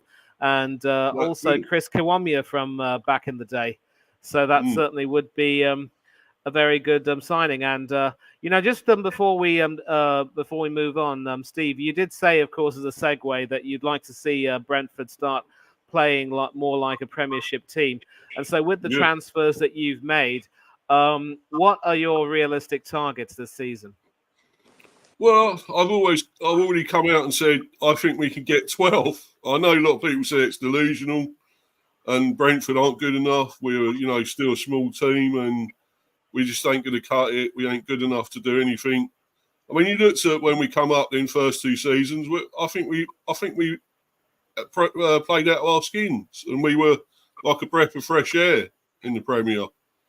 And we played above ourselves, and I think we can still do that. I feel we got a little bit more quality brought in now with Carvalho and and the other one. So I think there is a little bit more quality there now. We just got to gel, really. I think it's when you get new players in, it always takes a little while, doesn't it? So I think I just want to be patient with them and see what they can do. So I just know we can do it. It's just when it's going to happen. I think Southampton, we should be able to play better. I think we should be able to assert ourselves more and show what we're about more against Southampton. But it's never going to be easy. And then I know we got City after that, but that's after the international break. So I'll worry about that one then. But it's never going to get any easier. As you know, in the Premier, Manny, it's hard. Absolutely. So, yeah. No, you were saying. I'm sorry. Go ahead, Steve. Go ahead. No, sorry, mate. It's no. I was just going to say I've been waiting on this now. This Tony news, where he's actually going. Well, it is El Ahly, I believe he is going. Because he said he wanted to go there, confirmed it. But I'm just wondering when it's actually going ahead, because he's had his medical and everything. So I'm just wondering when it's actually happening, Yeah, and of course, sticking with Brentford, as you mentioned, Frank Onyeka has left. He's gone to German club Augsburg on loan. Yeah. So good move for him, perhaps? Yeah, I don't think he's quite up to it for us, to be honest. I never have. I never have thought he's... I always thought he's been a bit of a road runner and nothing else. He's quick, but he's got nothing else. So as far as I'm concerned, I don't mind that. He's not quite good enough. He hasn't quite cut it here. Whether that's going to be a permanent move eventually, I don't know. But I think it's fair to say that he's pretty much turned all the Brentford fans into coyotes and has decided to move off. Beep, beep. Okay. Yeah. Now, some other deals, of course, and I've got some deals over here, courtesy of BBC Sport. And, of course, Matt saying that the deal is now off. They haven't heard back from his agents, so that's pretty much out of the question. So, Tony could yet join Chelsea. You just don't know. We've already spoken about Manuel Ugarte, Scott McTominay, Ramsdale. Interesting deals, of course, and Wolves having signed Sam Johnston, who's now gone. It is, in fact, a permanent transfer for £10 million. He's gone over to Molineux from Selhurst Park. And Wolves have also agreed a loan for the Ajax winger Carlos Forbes. And it is fair to say that given the start that they've had, Wolves need all the reinforcements that they could get. Crystal Palace, having let Joachim Andersen go to Fulham, have signed Maxence Lacroix from Wolfsburg, and Mahmoud Dahoud has left the Amex Stadium to go to Eintracht Frankfurt. Bajetic has gone to Real Salzburg on loan from Liverpool, and Liverpool have also let Ben Doak, I should say, join Middlesbrough on a season-long loan move, and. In fact, once I read through these names, I probably will share this page, of course. But Fabio Silva moving from Wolves to Las Palmas on loan, and Tammy Abraham moving from Rome to Milan on loan. We really need to bring Tammy Abraham back home so that he can fight for a place in the England squad. And in fact, I'll actually share this particular page right now. Where are my manners, people? Just trying to share it, and when you have a rickety old PC, it does give you all sorts of problems. You'll know very well, Steve. Know very well, Ryan. I've been on stream with both of you, and once again, it's being a real pain in the proverbials. It's more the Wi-Fi with mine, Manny. It's not the laptop itself. It's the Wi-Fi. It's the issue. Oh yeah. But obviously now just confirmed that Nketiah has joined Arsenal. Interesting one here from Crystal Palace. They've joined Stade Rennais. Yeah, Nketiah's at Palace, but Palace have let Nairo Amada join Stade Rennais on a season-long loan deal. And really interesting, Wilfried Zaha, the former Palace striker, has joined Lyon on a season-long loan deal for a small fee. Yeah, let's talk about him coming back here, wouldn't there, to the Premier? Yeah, absolutely. But I think it's fair to say that maybe he wants to move on. And Ipswich's Marcus Harness has joined Derby County on a season-long loan deal. I'm not too sure why he would want to give up the Premiership, but maybe Kieran McKenna doesn't see him as a part of the plans for now, although he has made substitute appearances in both of their Premiership games. And yes, Brazilian midfielder Andre from Fluminense. The graphic has been included by Mr. Harrison, but he's been signed there for £21 million. Leaving Fluminense, of course, after 197 appearances for the club and seeing a move to Fulham fall through. And of course, now 15 minutes to go, but these are the deals that have been confirmed. Rico Richards joining Port Vale on a season-long loan deal. And of course, we've already spoken about Ryan Fraser moving back to Southampton. But briefly, Ryan, let me just talk about you, because obviously these are some of the deals that we haven't discussed earlier. I'm talking about the Lacroix, Johnston, and other deals as well. What is your view on some of these deals, perhaps? Sam Johnson might be quite interesting. Well, the ones that you've got. Oh, yeah. Sam Johnson, certainly a good keeper. Obviously, he was kind of in the England picture, obviously on the fringes of the England picture at one point. But, I think that would be potentially a good move. Will he be their number one keeper at Wolves? I can't remember who their keeper is at Wolves, that's all. But Jose Sá, the Portuguese international. Also, maybe not then, yeah. He probably will be number one. But that probably one sticks out for me. I don't really... Agati, I think Agati is going to be a fantastic... We already covered that anyway, but I think he's going to be outstanding for Manchester United. Absolutely. He's a great all-round midfielder. Looks good. Yeah. So, I think that's the standout. Yeah. Yes, obviously, BBC's page updates and Sancho to Chelsea, a loan deal with a possible obligation to buy. That could be interesting. And Ryan and I were discussing Sancho and how he's pretty much a bit of a miscreant, really.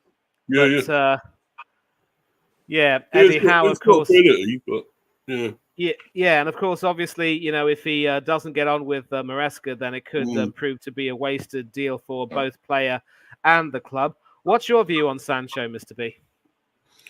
Yeah, as I say, Manny, I think he's got plenty of talent. He has got ability, but I don't know what it is, why he can't harness it and get it out there on the pitch. I don't know what the problem is with him.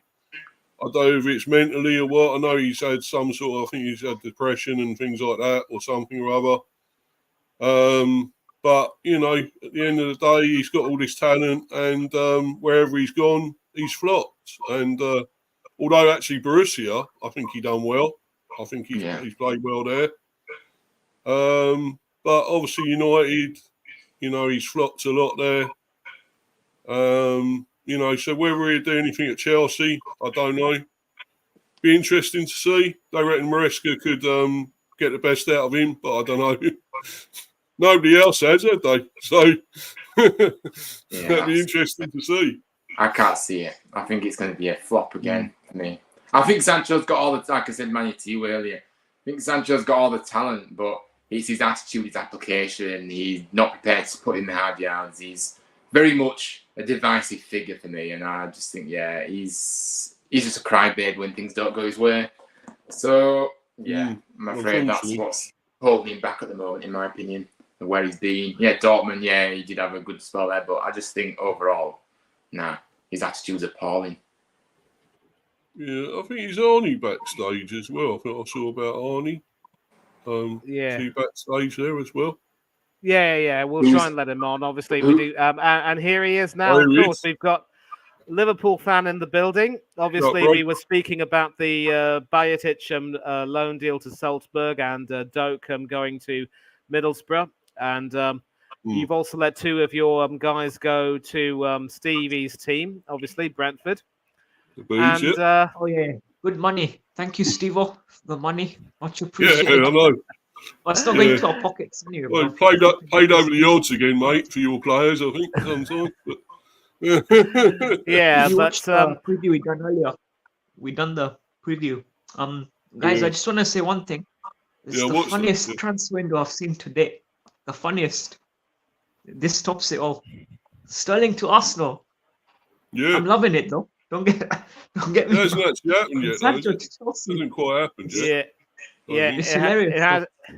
it hasn't yet happened, and we have some people Yeah. saying that it's quite funny. We actually do have someone in the comments there, Ghostface, who's been a big part of it, saying, were there some reports about Bournemouth going for Nicholas Jackson? Were they false? Ooh. Haven't heard anything about it since it was first reported. There were even some reports about possibly Emery going in for him. But clearly, Steve and I do not, rate Jackson very highly, No. notwithstanding that hat trick at Tottenham. And He's we did, of bad. course, Oh, yeah. yeah. And this one over here is Jeremy Sarmiento from Brighton going all the way to Burnley, and certainly a sign that Huzela's trying to, evolve the squad as well. But certainly an opportunity for Sarmiento to get some first-team football. And I wonder if any of you three have seen Sarmiento play, and what you lot think of him.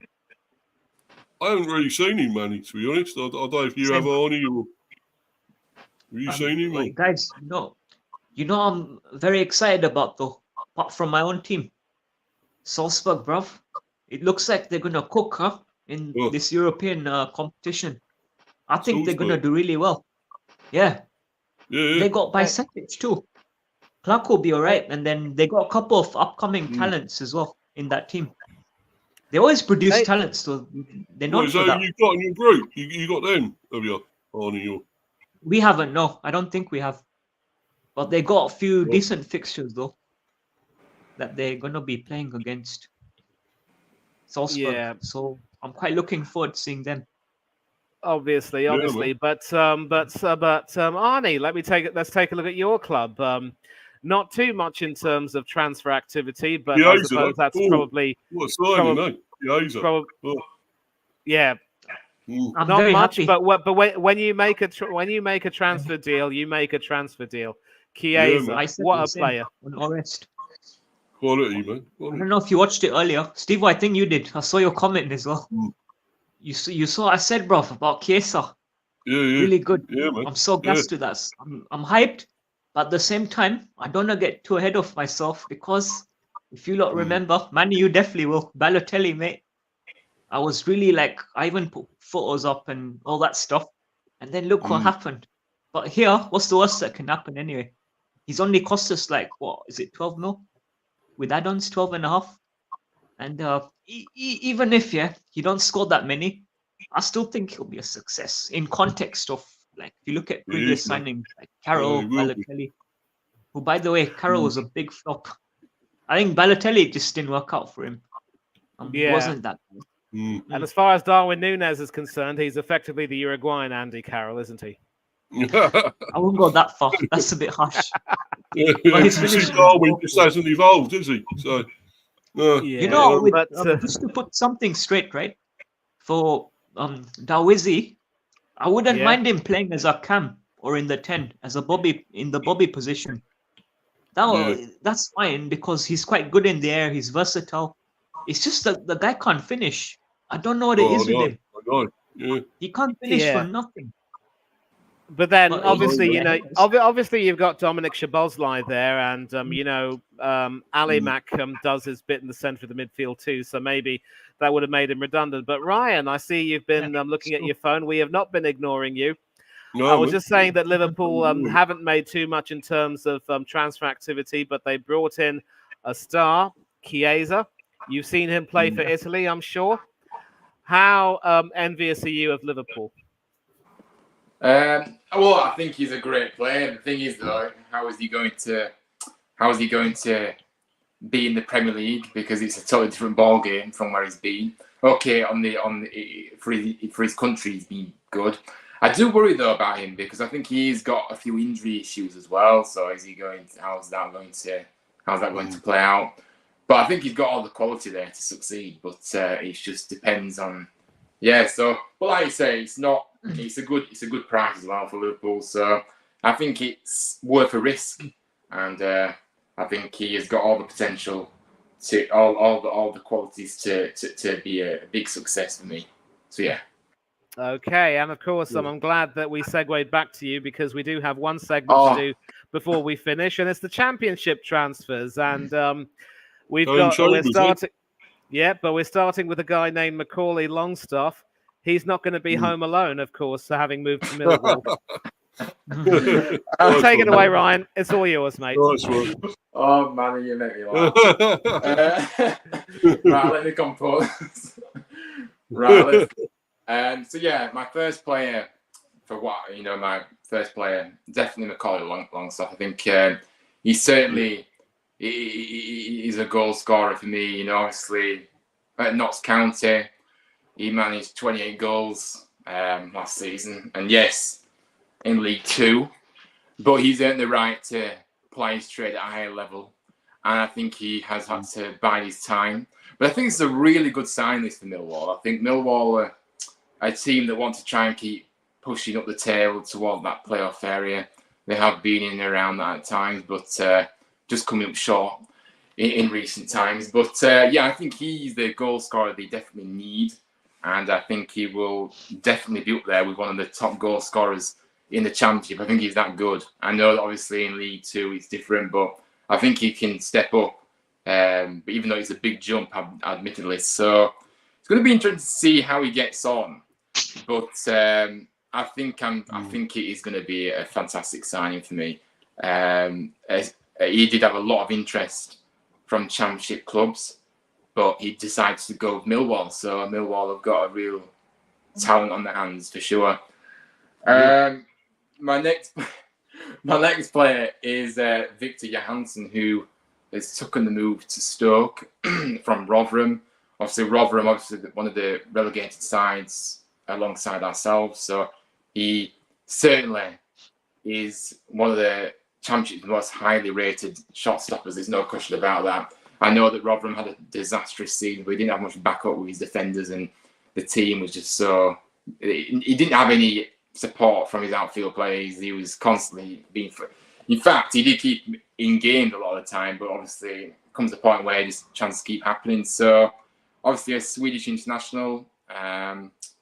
He's got a promotion on his CV as well, and an EFL trophy on his CV too. So he's won the Player of the Year twice for Rotherham. So I think he's clocked up 135 appearances.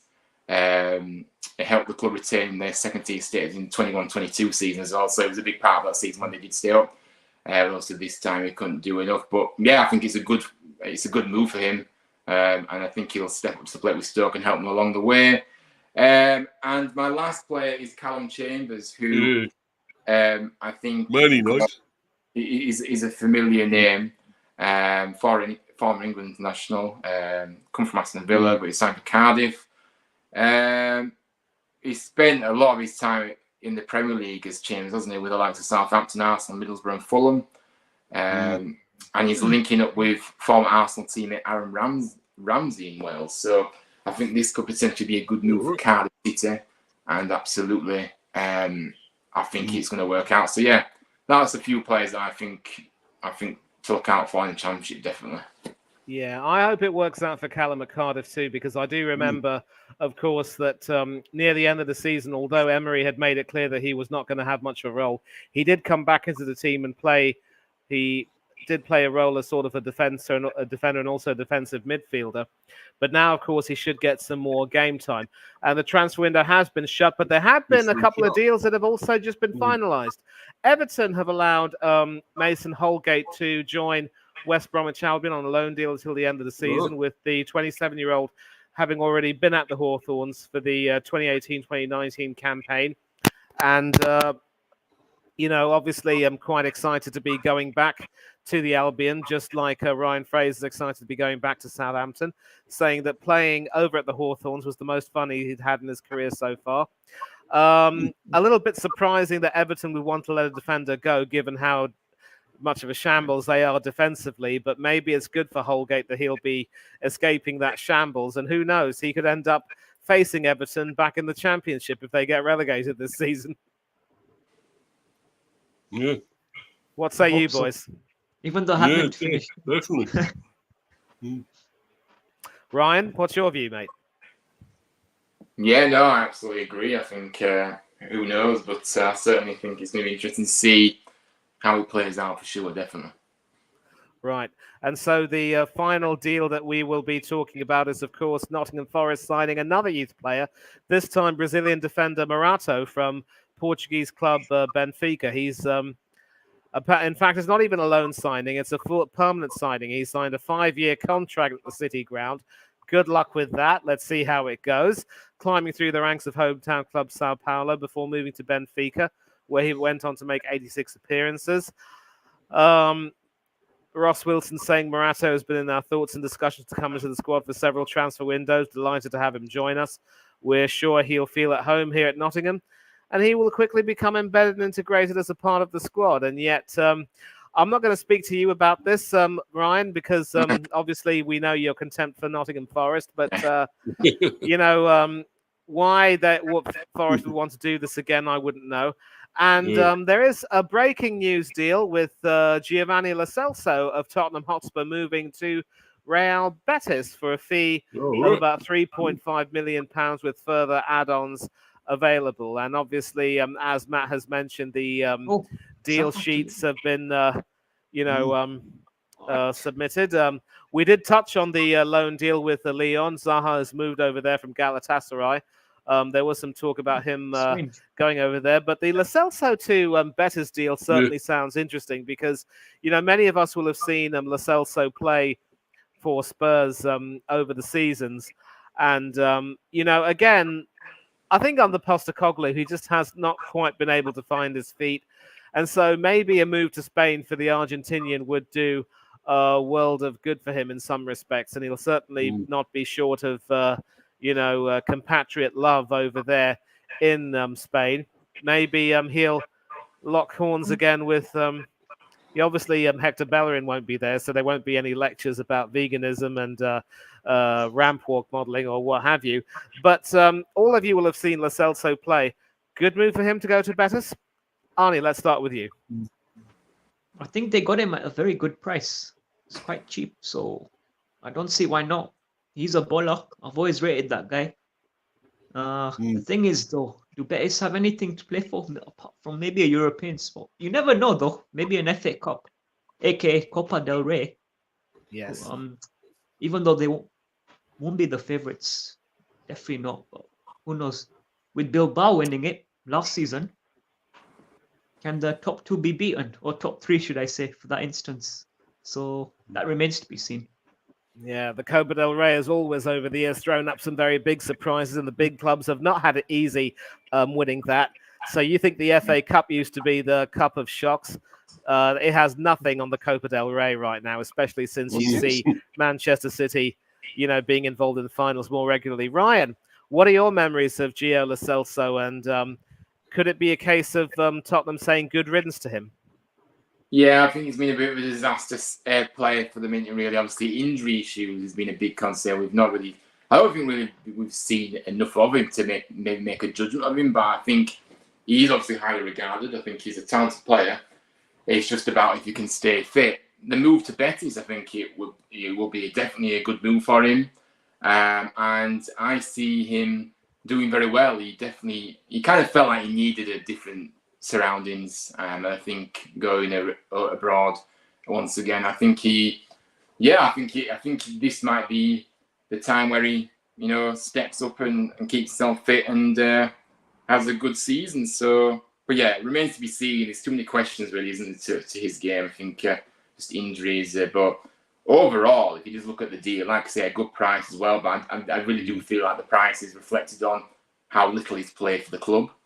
Tottenham, so I don't really think you can expect more than that, to be honest with you, when he's not really played a lot. So, yeah, good deal for both parties, and I think Tottenham fans will be glad to see the back of him, I think, because they, of course, they want it to work out, but I just don't think it would have done anyway. Absolutely. Ghostface, of course, in the chat, who's been really active, saying basically Lo Celso came to Spurs from Betis and now he's gone back, effectively a yo-yo.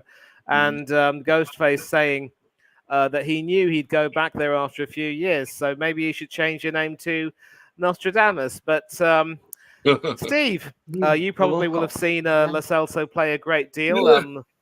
What are your views on him? Maybe it is better that he's gone back to Spain. Yeah, I pretty much agree with the other two lads there. I think he's probably his best for him. I think he done it right when he first come to Spurs. I think he had a pretty good season or two there. But obviously he's fallen out of favour now. Obviously the injuries as well. You know, I think it's a good move for him. I see. I'm more interested in that one. Jay Stansfield going to Fulham. That's going to make his mum Lisa very happy, I think. So, see, Manny, I've got a joke, but like you, mate, I've made up. Yeah. Yeah, you don't know if Jay is Lisa's son, really. I mean, maybe we don't know. Maybe you know something we don't. But yeah, that will be interesting. And Jay wouldn't be the first one to, make the step up to the Premiership. Of course, over the years, we were talking about Morgan Rogers moving from Borough to Villa, and maybe it'll be a similar story. And obviously, BBC Sports Nizar Kinsella saying that effectively Lo Celso had become surplus to requirements. But Sergio Reguilon, who was with Brentford for quite some time, will be staying in North London. And he may possibly need to find a move to either the Turkish or the Saudi league as their transfer windows remain open. So maybe we'll see him make the move to Saudi. And obviously, a lot of people saying that, Arsenal, given that they got some good money for Nketiah and Ramsdale and also Smith Rowe, they should have made better use of that money, really. And we still don't have a proper number 9. The less said about Kai Havertz, the better. And Steve, I know you'll agree with me on that. Yeah, And Jesus is still a little bit too injury prone. And obviously, the deal has been confirmed. Ward-Prowse will be joining Forest on a loan deal, and Forest, yeah, potentially a good signing. And so I'm not too sure that we necessarily have much to cover, but we will actually close in about a few minutes right now, and possibly talk about everything. And I'd like your I'll start with you, Arnie, your reflections on the window. I know you were saying that it was you just came in and said it was a very funny window, especially with Arsenal potentially going for Sterling. I don't think the deal has been confirmed yet, and as Matt said, the deal sheets were still being written and submitted. You could say signed, sealed, delivered. 12, didn't they? Is it 12 midnight to do it or something? No, I think someone on the chat said 2 a.m. No, it can go up to 2 a.m. for paper. No, because here's the thing now. Here's the thing, because now we've already gone 10 minutes beyond the shutting of the window, and the deal sheets had to be submitted by that deadline. If you fail to submit it by the deadline, then that's it. Everything falls through. So, you have to make sure that you get your paperwork done. But Arnie, one good transfer for Liverpool, quite a few players leaving. And I know you said it was a funny window, but be specific. What's your take on everything?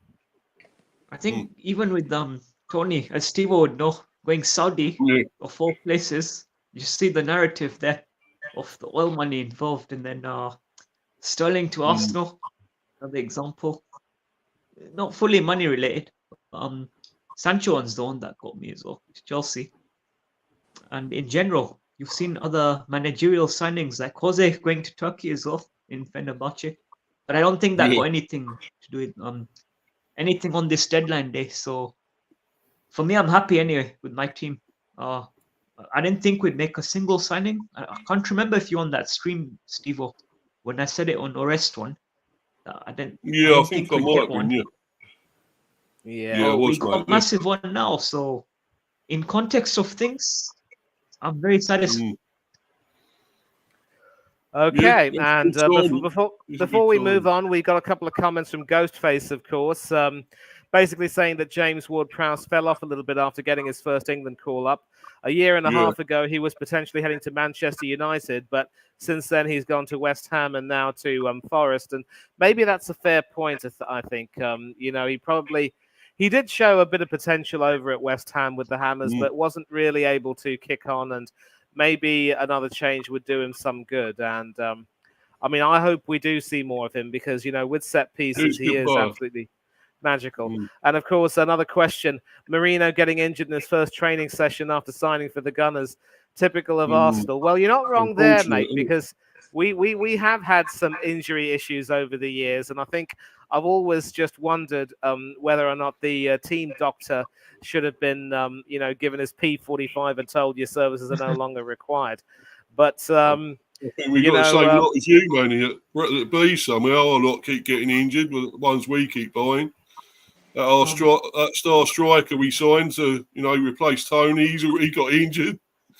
So we're without him till the end of the year, nearly the end of the year. So question for Manny. Do you think Nketiah one was funny as well? Eddie to Palace, but it's good for you lot. I'd take 30 mil like tonight, which you have. That's the thing. The money that we got for him and ESR and Ramsdale, as mentioned, we should have done more with that and reinvested the money a lot better. There's a part of me that would like to say that fools and their money will always be parted, but maybe Glasner has a plan for him. We'll see what happens. And Mr. B, you spoke about how your new signing got injured, that star striker who was supposed to replace Tony. But you got a new left back, and you got a good new goalkeeper who should possibly, hopefully for you, displace Flecken. Are you happy with everything finally? I hope. I am very happy, mate. It's been I think it's got to be at least 6 signings at least. I think we've made, and I think that's the most we've done since we come up to the Premier. It's incredible. I think we've done. We got most of the positions covered now.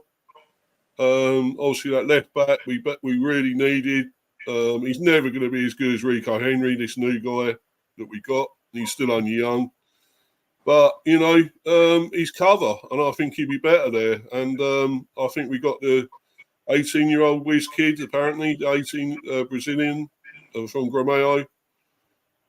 Whenever he's going to play, I don't know, but it'd be exciting to see him. Of course, Carvalho, when he gets going, that'd be a great player. And Vandenberg and one or two of the others, obviously. But I think it's been really good for us. I'm very happy with it. Even happier when Tony goes, which will be very soon. So get that I think it's sort of a cloud over us at the moment. Yeah. Sorry, Ollie. You say, man? I said get that Saudi money for Tony. Yeah, man. Yeah. It's only 40, we wanted 50, really. We'd love 50 for him, Yeah, but you think Carvalho will be forgiven by Fulham fans? Carvalho, do you think Fulham fans will forgive him? Oh, yeah. Yeah, was that his first team for them, wasn't it? Was that his first? We signed him from Fulham before he came to you guys. Yeah, you signed him from there, didn't you? Yeah. Absolutely. But we got him now, and that's it. Sorry, I don't care. We got him, so. Yeah, obviously the whole West London thing will have to be resolved. But Ryan, we're going to let you have the last word on everything. Obviously, you're quite happy with Huddersfield's start to the League One season. Maybe not with the Carling Cup, but you've spoken a great deal about the EFL transfers. You are, of course, the EFL king and also the Championship king from the looks of it. And you've obviously been interested in quite a few of the Premiership transfers. Let's have your final word on everything, and then we will wrap everything up, yeah? No, I think Huddersfield's business has done good. I think, obviously, we utilised the low market, a few Premier League loans in there from Wolves, who have been very kind to us. West Ham as well. West Ham have allowed us to have Callum Marshall, a striker who's already started very well. Few free transfers, Miller, Kane, Sorensen and Anthony Evans, certainly the players that I like to see. Miller being outstanding also. I'm fairly happy. The only thing I am unhappy about is the fact that we're still without an experienced striker that can get us back up to the Championship. But and our key striker is very much a sick note, and he's a very good player, but he just constantly get injured. As with the other strikers, they just don't cut it for me. So I do worry about that, and we failed to. Like I said, we've been in for strikers. Alfie May was one. We missed out to Birmingham for that. And then Luton's striker, Joe, what was his name now? I've forgotten his name now. But Luton's striker, we missed out on him as well. So, Joe Taylor. So, it has been frustrating in the striker department, if I'm being completely honest. We've got Marston, like I said, a striker, but he's very much inexperienced. We need somebody experienced. So, I think we've done very well, but I do have my concerns about the striker situation. But fairly happy. Well, of course, as the graphics have said, we'll be back here in January to revisit everything, and hopefully your fortunes will be good, as will those of Brentford, Liverpool, and yes, my team as well. But we will have to see. But we are going to wrap everything up. I just want to thank all of you lot for coming in. I want to start by thanking, of course, everyone in the chat. Brian, Doug, who wasn't able to be here tonight, Andrew Gasser, Yoshimitsu, Anna Doran, Eltel Cockrell, and Ray Ticket, Sion, and others. And, of course, Ghostface, obviously, who has literally been active in the chat with all of his comments. And it's really all of these comments in the live chat which make these streams what they are. You keep us engaged, you keep us active, and there's really not much more I can say. But also briefly, I want to get you to shout out your socials and what you got coming up. Starting with you, Aaron, Arnie, whatever you call yourself. Where can we find you? What have you got coming up soon? Yeah, Arnie J, Football for Life show. Partner of the channel, Football Overseas. We are doing a blast preview for all the quarterfinals for those of you who watch cricket. So we're going to cover each and every team, previewing it. And there is one more show, but it's not in my head. But we'll fill you in once that is out. Most likely after the international break. But between now and then, we got that coming. Most likely going to be Monday. Just come off Orest one as well earlier. Did a preview for the big game Sunday. So keep an eye out for that. Yep, Steve-O, so your comment as well. Yeah. No AirPods tonight. But yeah. Yeah, mate. Yeah. You ain't got it on tonight. Yeah. That's good. And of course, we have our other cricket fan, Mr. B. Yeah, of course, thanks a lot for joining in. Man. Wonderful to have you on here. And tell us about what you got coming up and where we can find you. Mr. B for Life, 182. Mr. B Highwood Football Chat. Mr. B Chats England Cricket. So I've got plenty coming up, really. I'm doing actual transfer one myself tomorrow. I'll see who's done the best, had the best window. I'm going to put that stream out. If anyone wants to hop on, you're more than welcome. Any of you lads here want to hop on, and anyone else that's in the live chat or whatever, are welcome to come on. That'd probably be quite early though. It'd probably be around sort of 1-ish or something. So obviously it's got to be before the football, as we know, the Premiership. So I've got to do also got to do the preview for the match against Southampton tomorrow. I'm doing that as part of it as well. I couldn't find a Southampton fan, so it's just me doing it on my own. But never mind. So there's plenty of that coming up. Talking about all the transfers and obviously the cricket as well. As Manny knows, we'll be probably doing the review for the second test, and that could be all over fairly soon. Next couple of days at least, I think. So. It's been really good, and thanks to all you guys and Up the Cherries and all departments. Thank you very much, and keep following them, subbing to them. Great channel, brilliant content.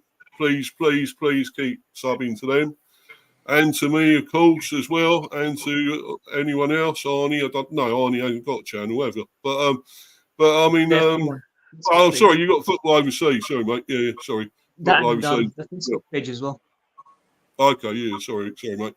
Big one Sporting v Porto as well, Steve-O. So that's going to be a crack. Oh, you have got a few, yeah, you have, haven't you, mate? Yeah, sorry, man, I'm forgetting. Yeah. Sorry, bro. I'm a bit under the weather, so I might skip the Lager, but we'll see. Yeah. But Thanks anyway, Manny, and the rest of the lads. Thank you, and thanks everyone. that's been watching and in the live chat. Thank you. And come on, you bees. Absolutely. And of course, some Ghostface question, which might be the most random transfer of the window?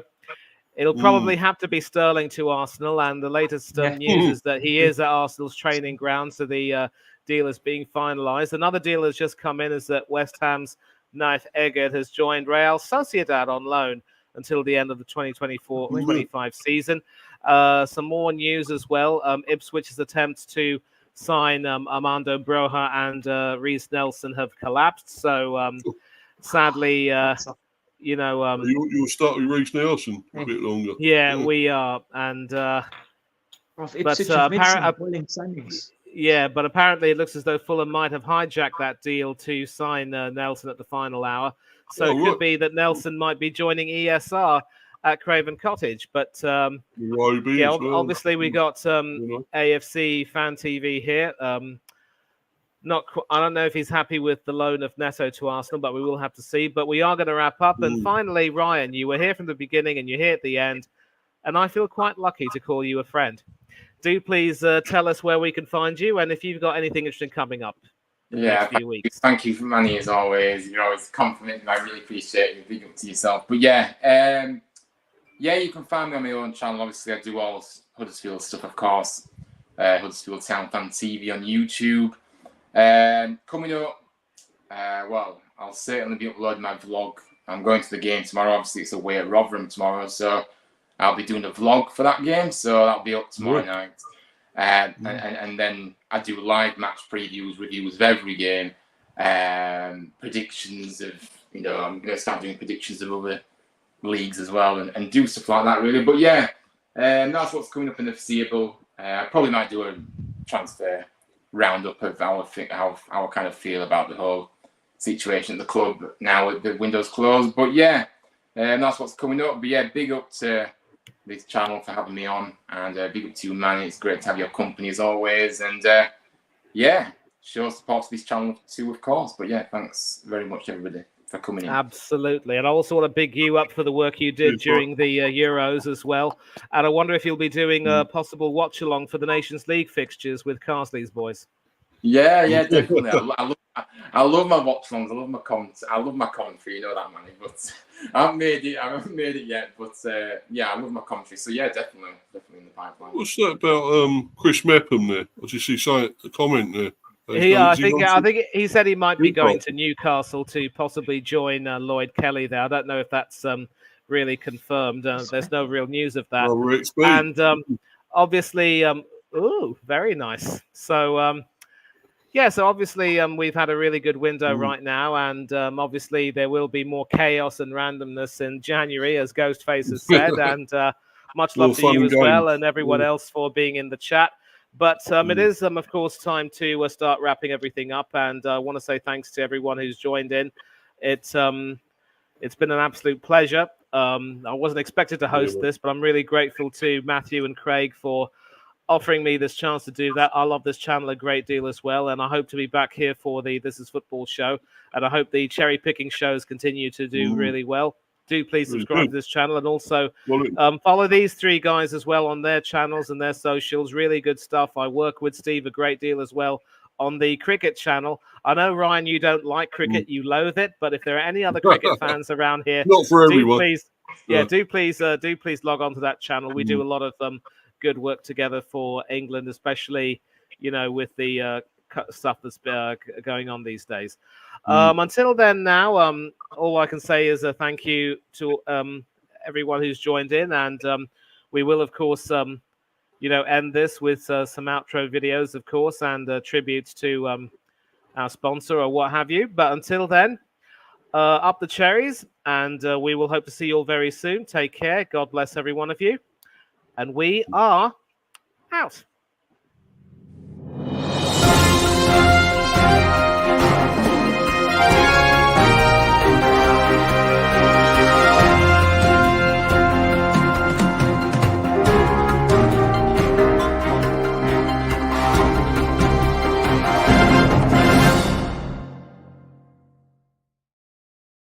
TalkSport Fan Network. the ultimate on-demand destination for the UK's best fan-led football podcasts. Want authentic supporter insight on all things Bournemouth? Follow Up the Cherries in all departments on the TalkSport Fan Network. Club-dedicated content created by the fans, for the fans. Search TalkSport Fan Network.